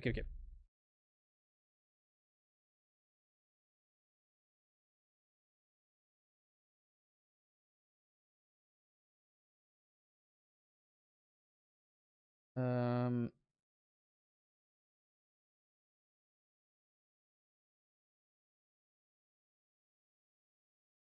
half of the damage of the Crystomancer's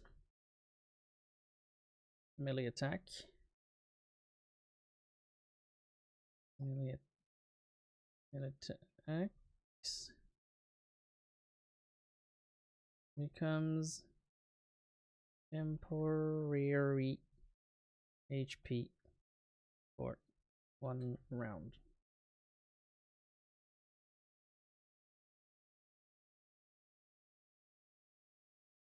They also gain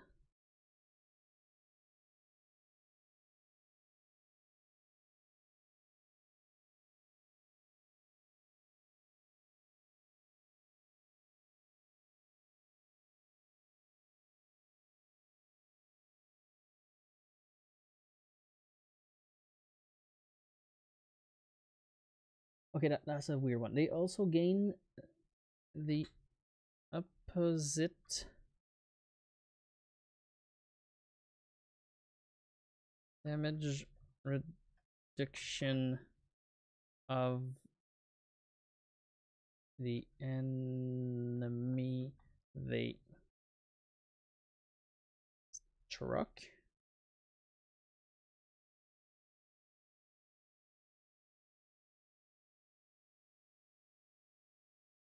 Up to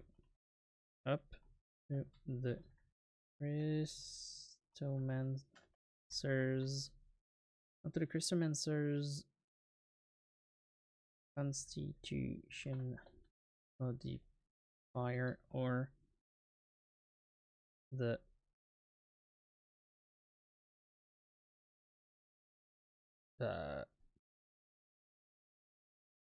damage reduction of the enemy and of the creature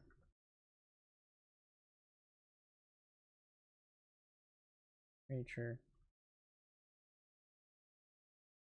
destruct up to the Crystomancer concentration modifier or the damage return of the creature, whichever is lower. For example, a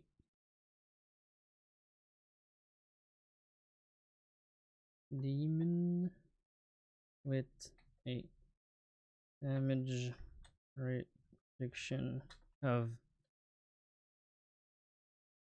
I'm just going to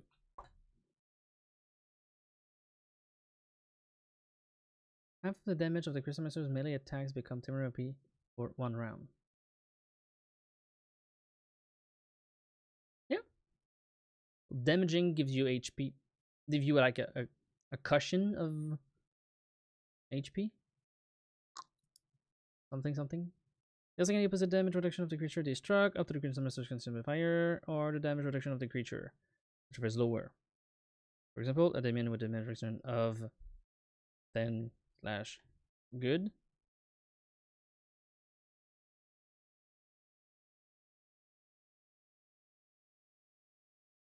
Right?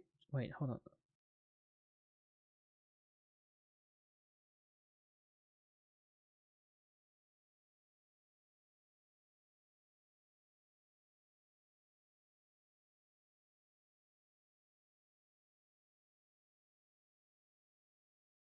It's not the opposite.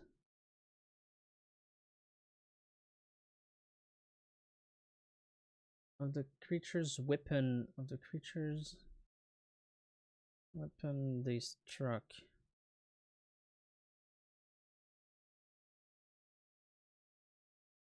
That doesn't make any sense. I need to rewrite this one.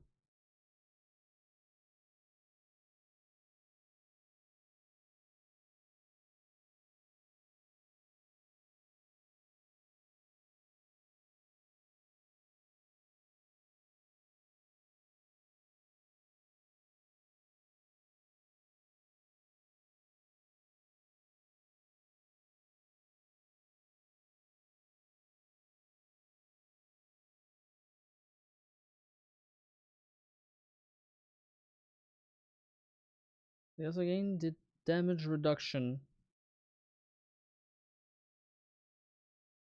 of the creature they struck up to the Crystomancer's constitution modifier, or the damage reduction of the creature, whichever is lower. For example, a demon with a damage reduction of 10 good, and while the Crystomancer has a I don't need to do an example. That's pretty simple, right? They also gain the damage reduction of the creature they struck up to the Crystomancer's constitution modifier, or the damage reduction of the creature, whichever is lower. The problem with that is if it's a demon, it has like I said, 10 good, meaning only like good creatures will go through that damage reduction. So the point here is when you hit a demon, you gain a good damage reduction, meaning it's the opposite of an evil creature. But if it's an adamantite golem, that adamantite golem has an adamantite damage reduction, it's gonna hit adamantite. So it's pointless.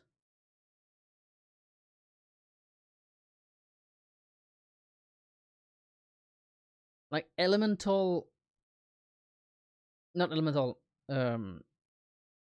material damage reduction makes no sense, and slashing, piercing, blunt damage reduction makes no sense.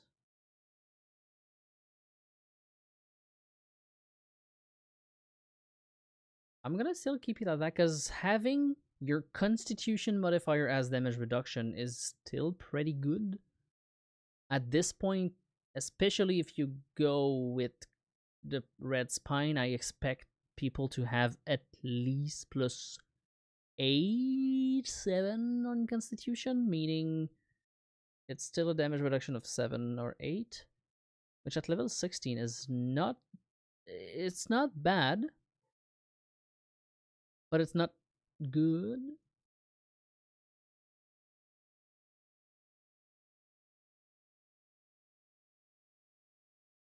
Is it for 1 round?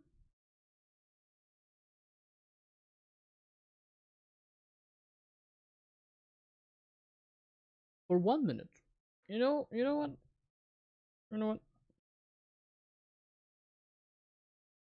Let's make it longer so you can hit multiple creatures, so you can stack their conditions.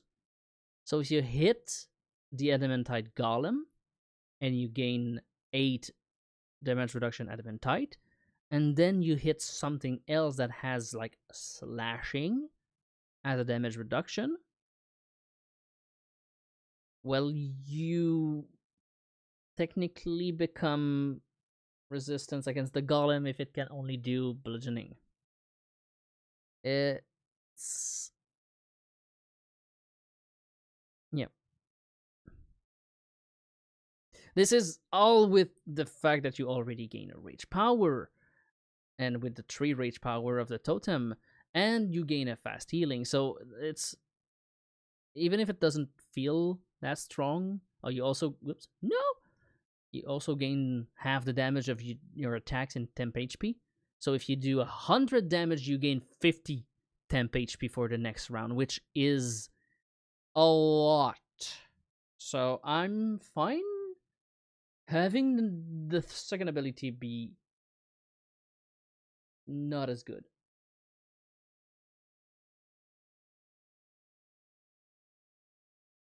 I might reduce the half damage to a quarter or a third.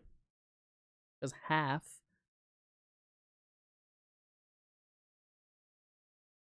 knowing the damage you can do at level 16,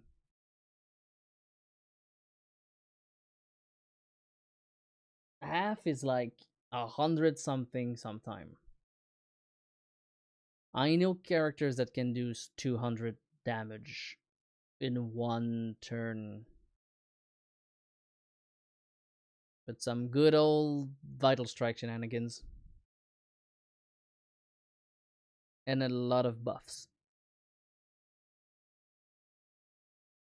So it's basically a fake fast healing of like a lot of HP. I might reduce this one. Half the damage is a lot. I'm thinking about it, especially with your already existing fast healing. But it's based on your damage. Since it's the purple arm, you're meant to do damage. It's the strength one. But red spine is constitution, so it's like you need to hit to be protected. If you can't hit, you're not protected, and all of your stuff doesn't apply, which is bad. So it's conditional, but yeah.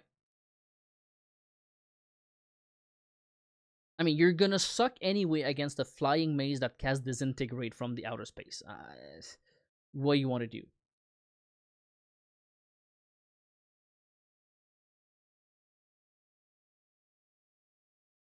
Just get some reach meta magic with some flying effect, and you can just zap anything from a mile away. Anyway, next. Green arm. Okay, how the heck? Green arms. How the heck did I?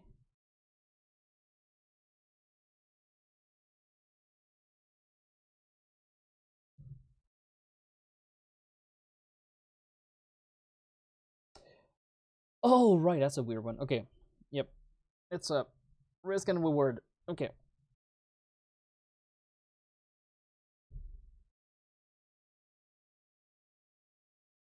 Okay, I'm hearing some. I'll be right back. Be right back.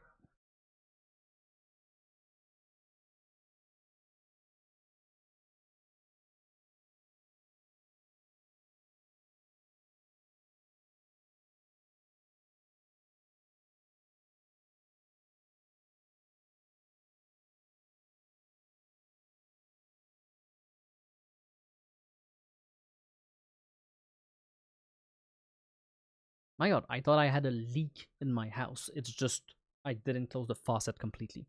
Because it's raining like crazy outside and we had already some leaks sometime. I was hearing tuk tuk tuk tuk tuk tuk tuk.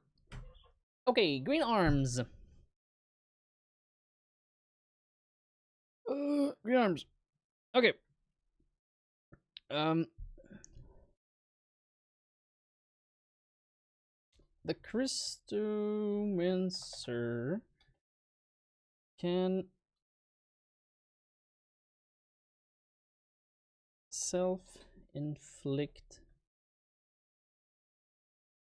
6 damage to gain as a free action? Yep, free action. I should specify when there's actions. Right now there's no action. This is when you just share a square. When you hit a creature in your space, you get counter. Negate a critical. Creature can negate a critical strike on themselves or their ally, but doing so remove. That's a reaction.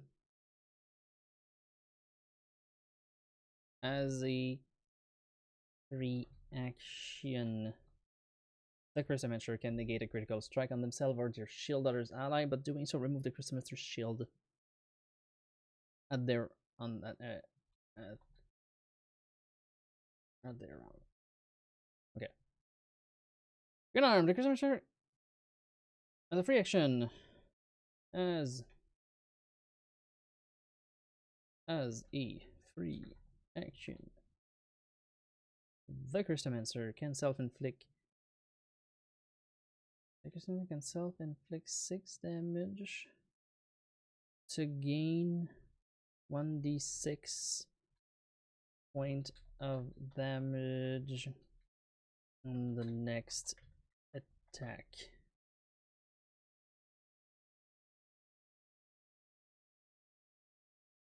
Wait.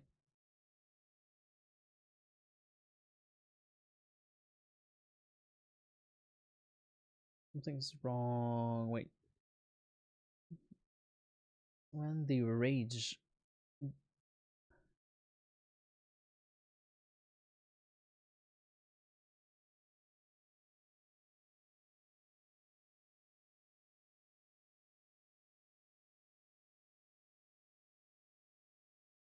Okay, okay.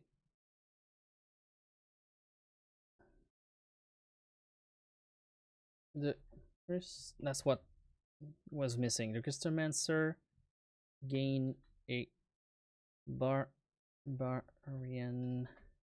rage. Gains. I don't know. Gains a rage similar to the barbarian, but they only get a +4 in constitution. +4 moral bonus in constitution. They can. How do they write this for the barbarian? I need to read more of how to write stuff. They can maintain. Is it maintain? Wait, hold on. Rage. At each level, after first, she can raise for 2 additional. Okay. The Crystomancer can rage for a number of rounds per day equals to 4 plus them plus. Okay, that's the 8. Crystomancer can rage for a number of rounds per day equals to 4 plus their consumed from fire plus twice their level. Their Crystomancer's level. There we go. Now you get the rage totem power, so you can actually use it. And when you rage, you get more fast healing. When they rage, the rages? No, wait, what? Oh, I like this one. While in rage, like in the freaking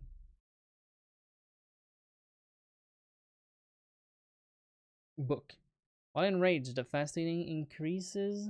When in rage, there's a comma right here. When in rage, fast healing increase to be the same as their constitution. Why do you say there's fragment?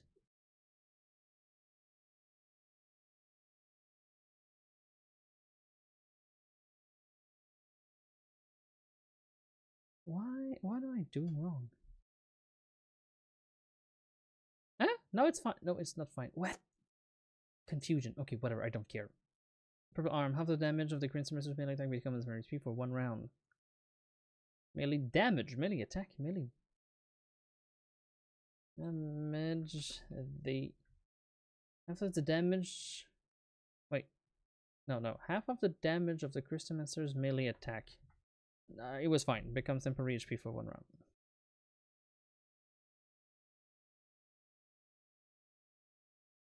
He also gained the damage that is struck up to the Crystomancer's concentration with fire, or the damage reduction of the creature, whichever is lower. For 1 minute. Green arm. As a fraction, the Crystomancer can self-inflict 6 damage to gain 1d6 point of damage on the next attack.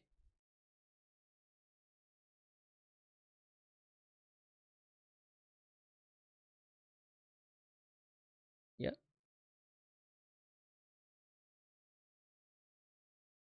To gain 1d6 point on the 6 to gain point of damage of sneak.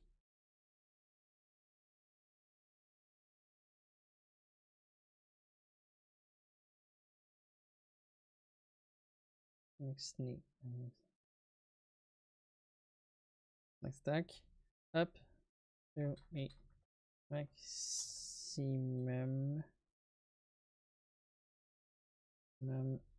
of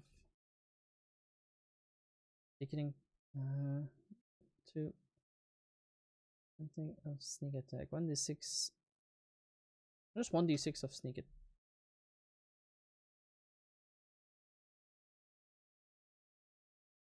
How do they? Oh my god. Oh, rogue. No, not rogue talent, just rogue. Sneak it.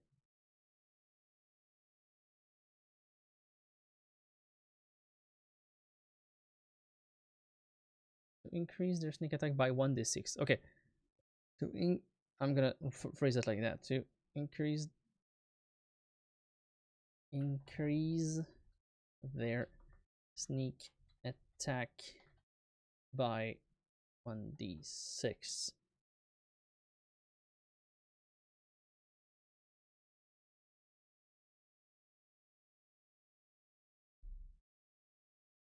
Constitute in the fire. So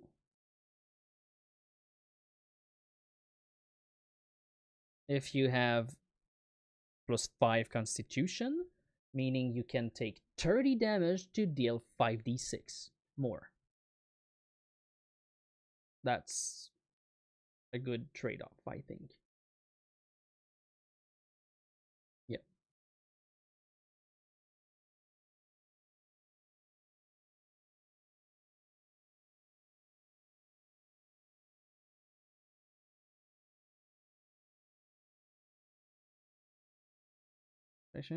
Self-inflict damage. Increase their sneak attack by 1d6.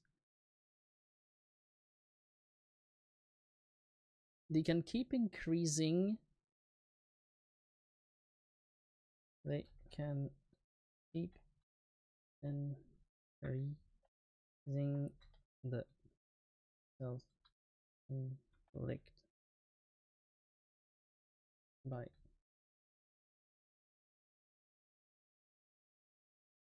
and the sneak attack to the maximum of their constitution modifier. If that makes sense. Right?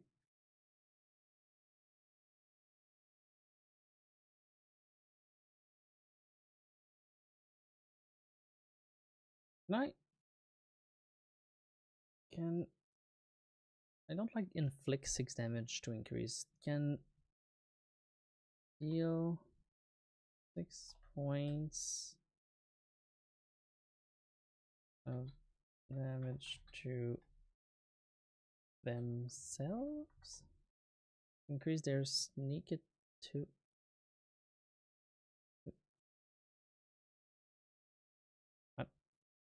What is wrong with to them? To themselves? No? Increase their sneak attack by 1d6.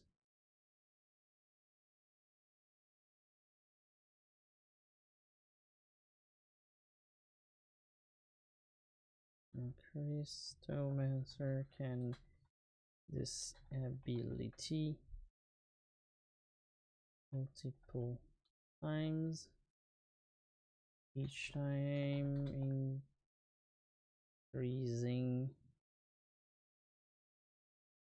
increasing the self-inflicting damage by 6. Inflicting. There's an N. Okay, by 6, and the sneak attack damage by an additional plus 1d6.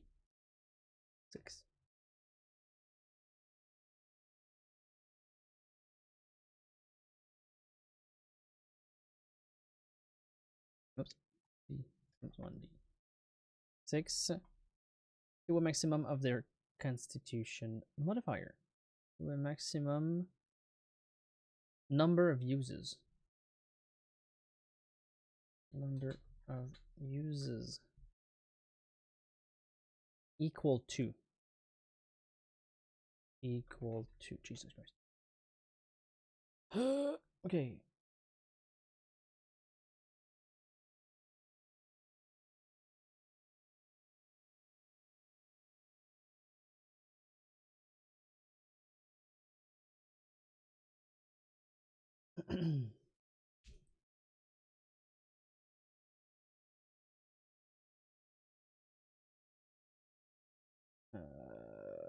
Yep. Oh, I should add something. This damage cannot be reduced or prevented in any way. This self damage, because someone could read it wrong and said, "Oh, my sneak attack cannot be reduced."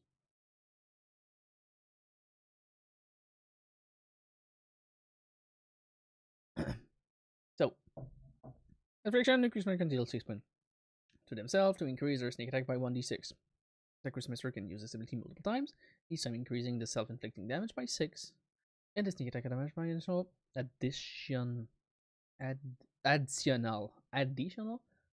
1d6 to some number of use equal to their constitution modifier. The self damage cannot be reduced and permitted in any way.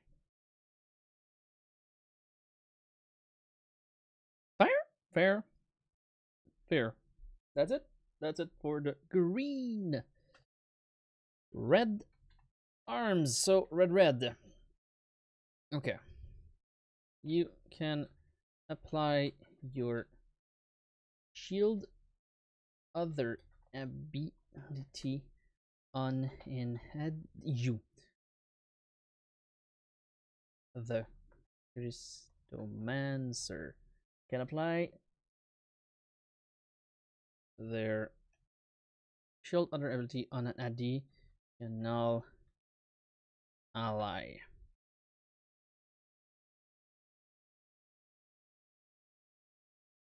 On a second ally.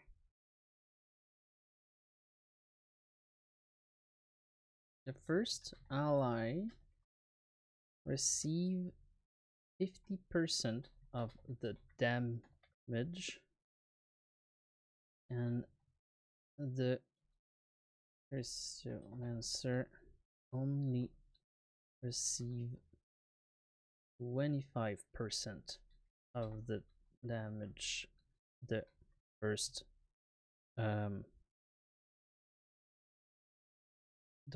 ally received.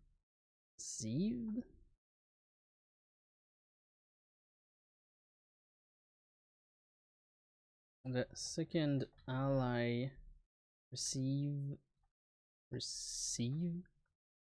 25 75%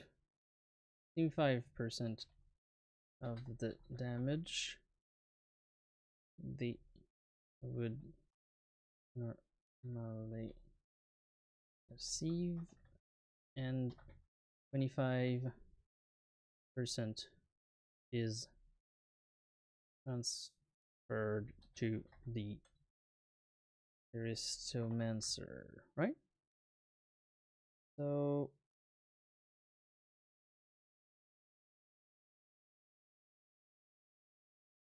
both of your shield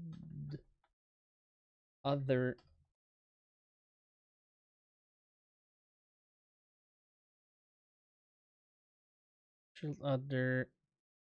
allies share your fast healing from the red spine. Not to be confused if you have another type of fast healing. So this is the fast healing from the red spine, meaning if you rage, you share it. If you have something that gives you like 30 fast healing from something else, it doesn't share.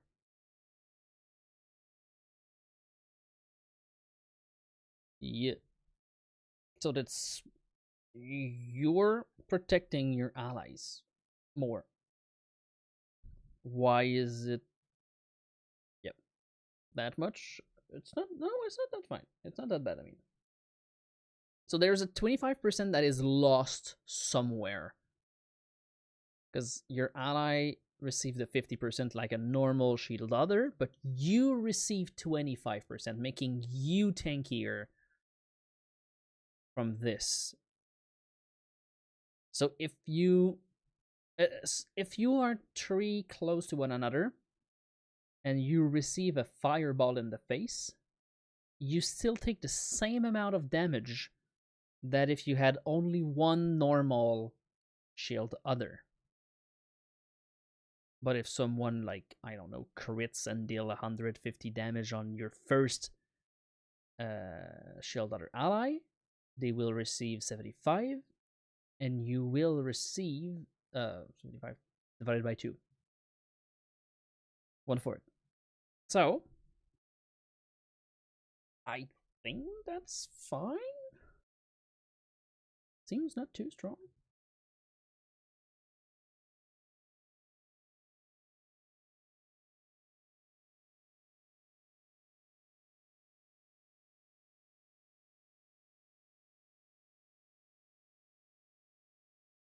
Yeah.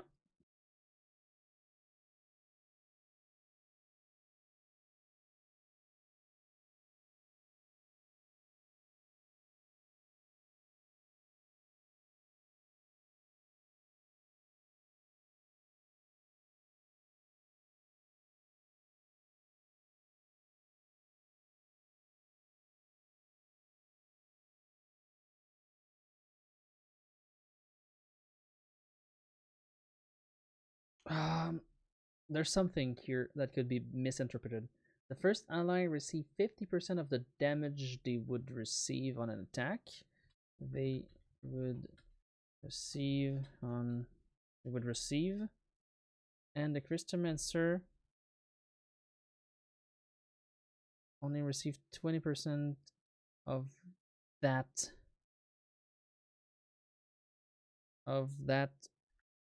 damage instead of the usual 50%. The second ally received 25% of the damage they would normally receive, and 25% is transferred to the Crystomancer. So you need to actually read the freaking shield daughter to understand.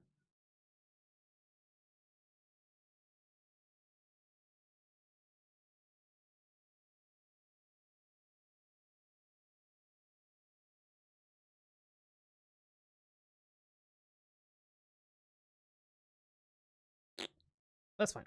Okay. Yellow arms. Yellow arms.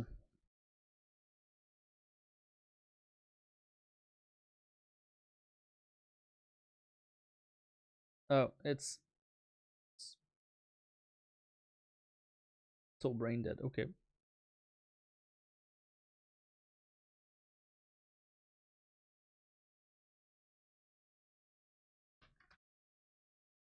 I think we didn't finish this one.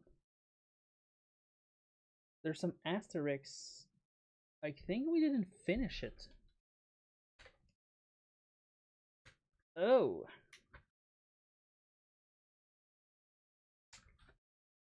Oh.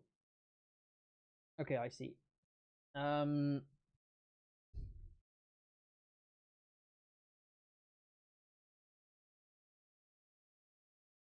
Okay. Crystomancer adds their constitution modifier to their saves. It does feel not enough.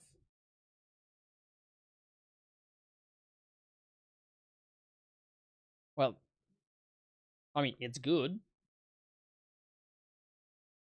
It's like a probably plus 6 or 7 to each save, which is substantial, especially with the fast healing, the totem, and the rage, which is already plus 2. So, should I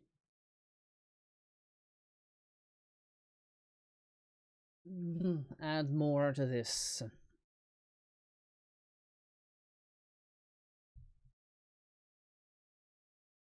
Yellow arm is maneuver, intelligence, strategy, and red spine is tankiness, constitution.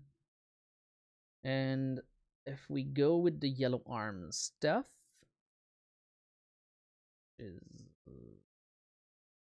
here, you gain Warblades, Stuff, and Knowledge Devotion.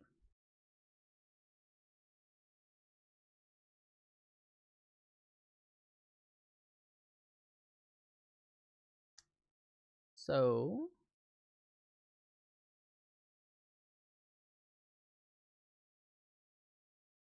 maybe I could make that the Knowledge Devotion does something to be more tanky.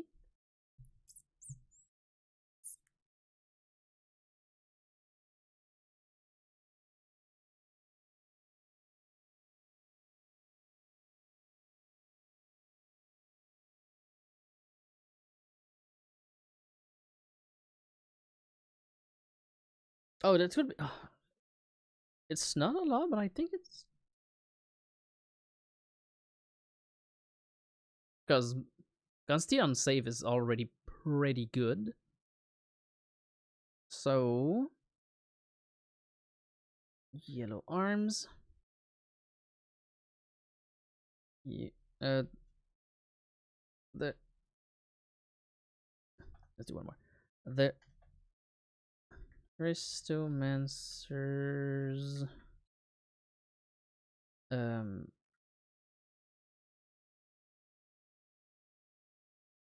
a bonus from knowledge, no knowledge devotion. Also give them the bonus from knowledge devotion.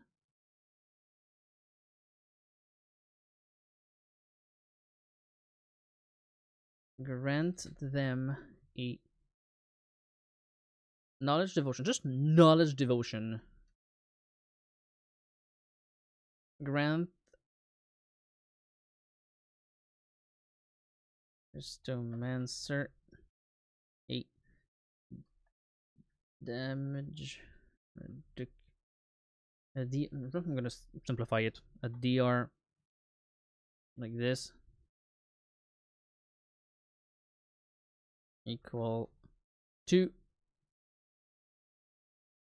only to there to the target of their knowledge devotion.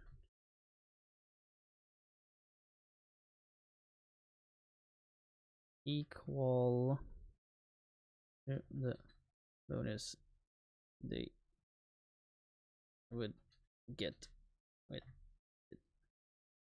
Knowledge devotion grant the Crystomancer a damage reduction slash dash only to the target of their knowledge devotion equal to the bonus they would get with it. That's pretty simple.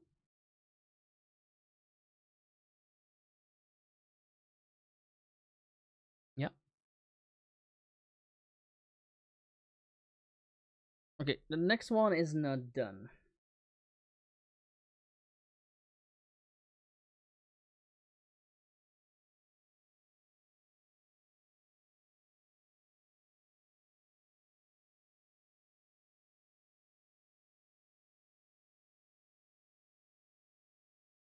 Oh god. Yeah, okay.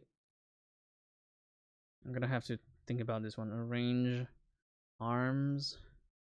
I'm gonna skip it. But it's going to have to do with key points and healing or doing healing stuff with key points.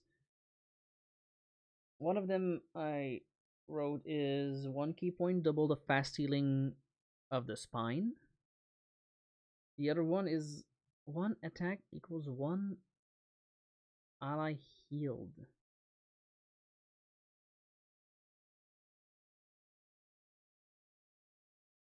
So maybe when you hit an enemy, you send healing to an ally.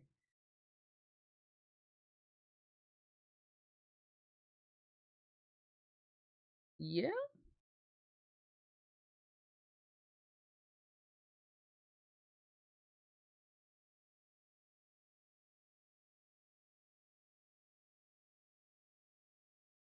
Yeah, okay.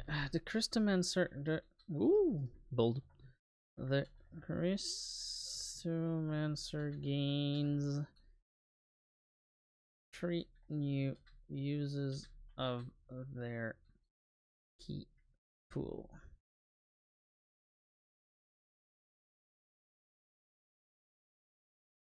Adds. Oh, okay, there we go. Adds their constitution modifier to their key pool, and they gain 3 new ability. 3 new key ability.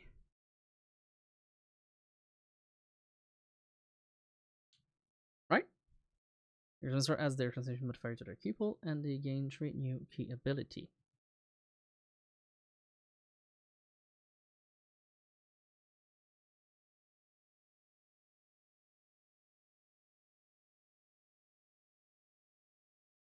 So a monk can already do that, but better in.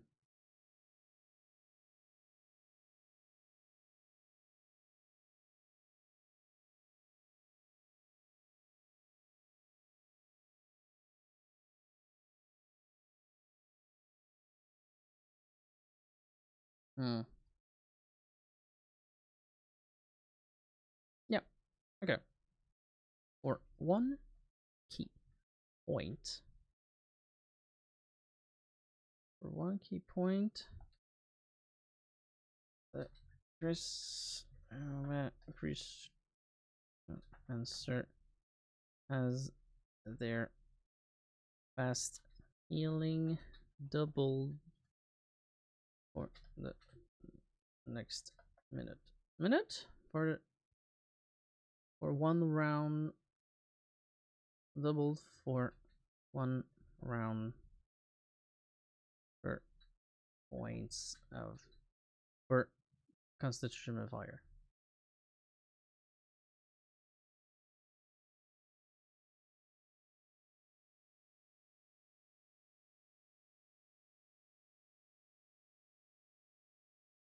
Yeah, sure. For one point,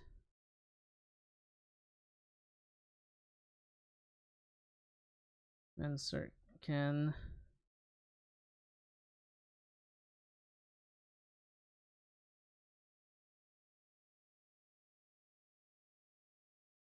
so key point works with swift action, right? Key monk Pathfinder. Yeah. How does the key point works? Key pull. Okay. Key point.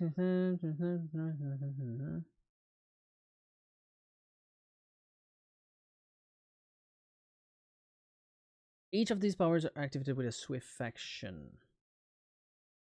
Okay, I'm gonna add this at the end of my. There we go. For one key point, the Crystomancer can heal an ally or within 30 feet.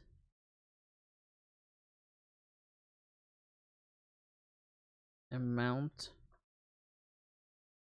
equal to the next melee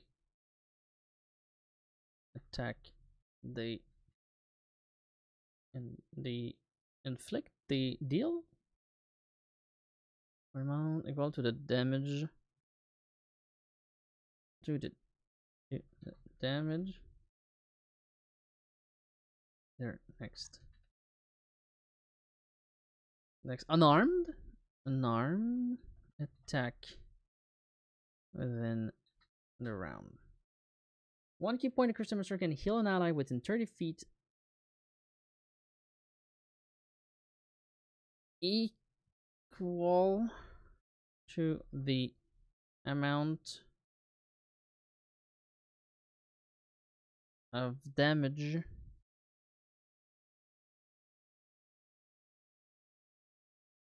equal to the amount of damage of their next unarmed attack within the round. You pop that at the beginning of the round and then you just go bam bam bam bam bam bam bam.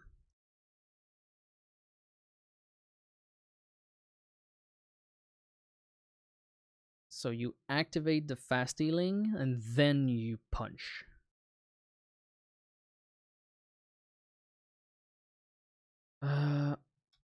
Next one should maybe just be a while you have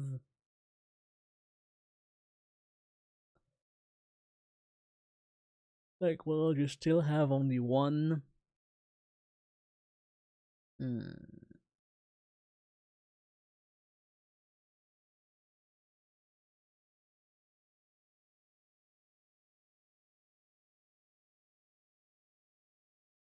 How is the range arms?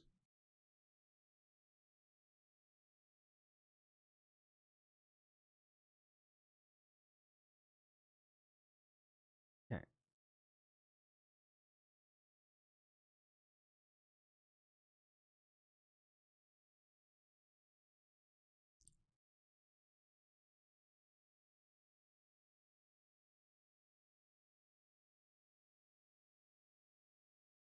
Okay.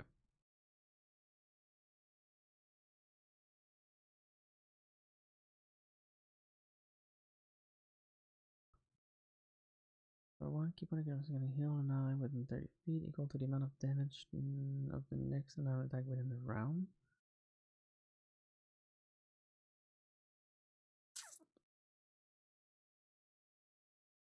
What else feels tanky-ish? You can already give yourself AC, which is kind of would be redundant. You can make one attack, increase your speed, give yourself AC already with the monk. So now this one gives you boost your fast healing,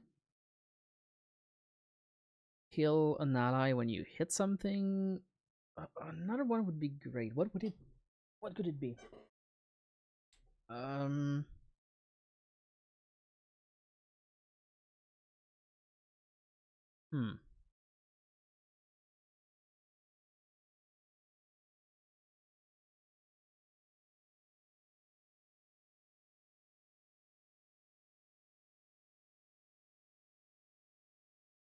You get a rage, you get the totem. I don't want to touch the totem. You get the fast healing. We already touched the fast healing.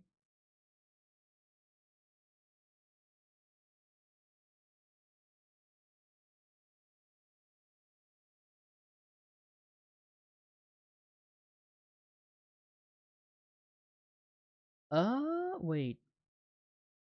Hold on.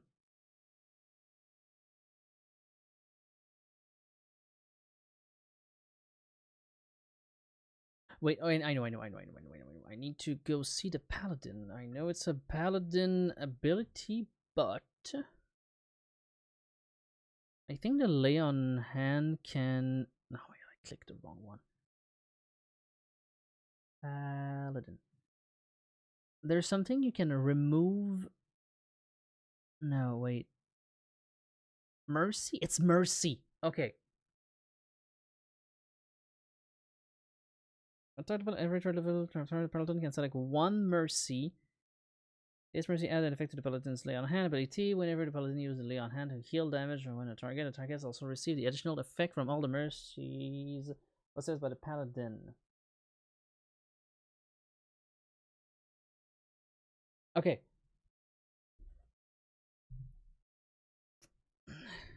For 1 key points. The Crystomancer can remove one of this effect on an ally within their reach. So, fatigued, shaken, sickened, dazed,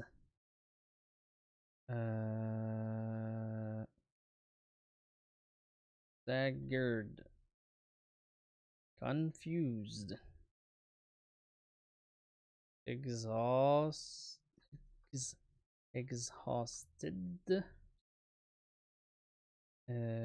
frightened, missing a T.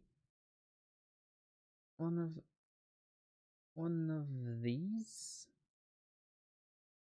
of these effects, right?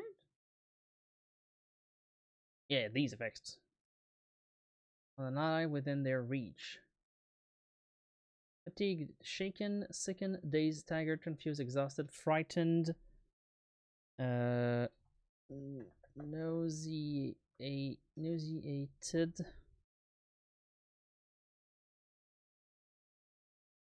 poison, nauseated with an E. Okay.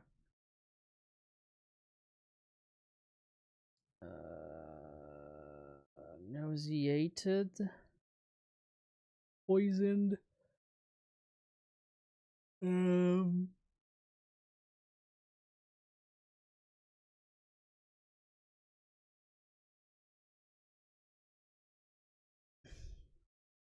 I can remember one of the effects. Fatigue, shaken, sickened, dazed, staggered, confused, exhausted, frightened, nauseated, poison.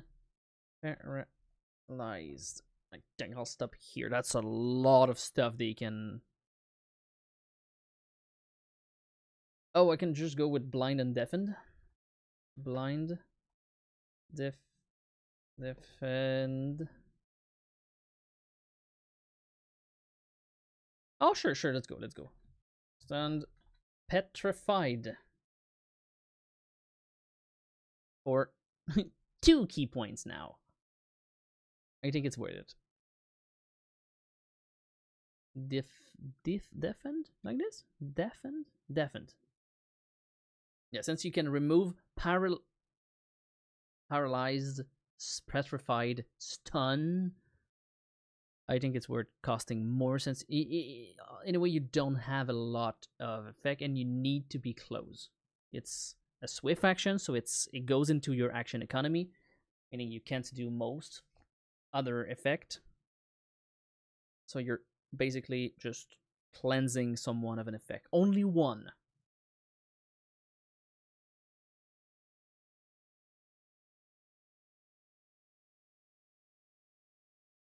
Yeah, that should be enough.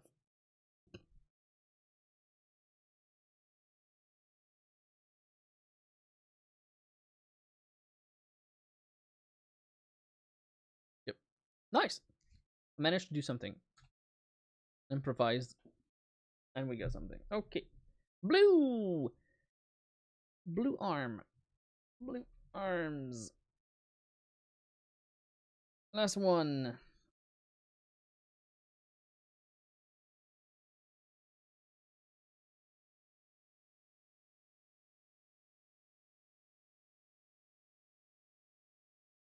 Okay, yeah, that's a simple one. Sanctuary can be applied to an ally. To you, to the Crystomancer and an ally.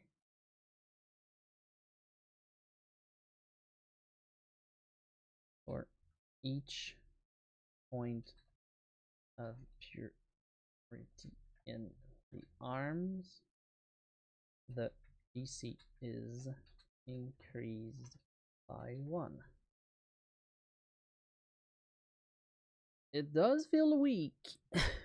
I'm not gonna lie.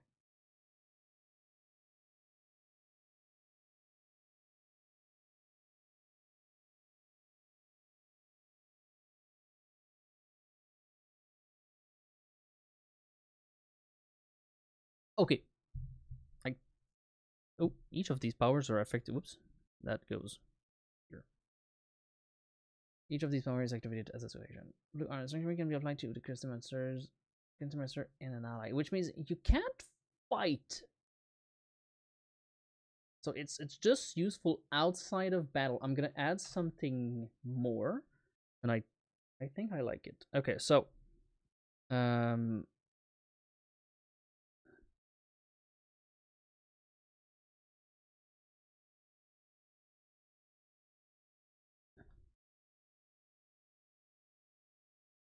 allies affected by any Crystomancer's spells heal them by an amount equal to the level of the spell, and only once per spell.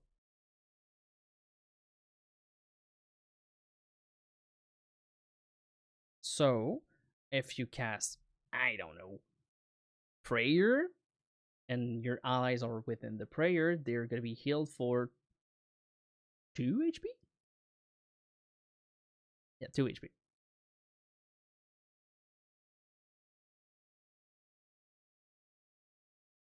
Which is not a lot, but you're gonna buff them anyway, so That makes also the healing spells better.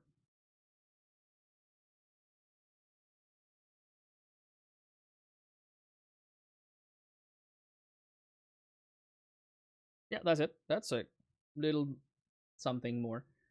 All right, we're halfway done, so I'm gonna call it here.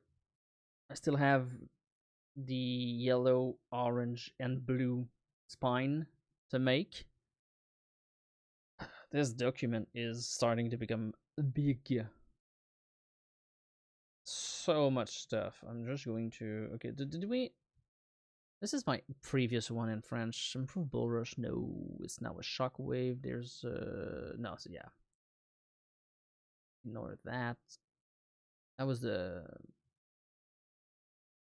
Thing Crasher from Dungeonscape. Freedom of movement plus big bonus if fighting the same. Yeah, that's one done. This is dumb. We got rid of that. This is going okay. So yeah, damn. Let's reread that before leaving. Crystal Spine. Crystal Spine can't benefit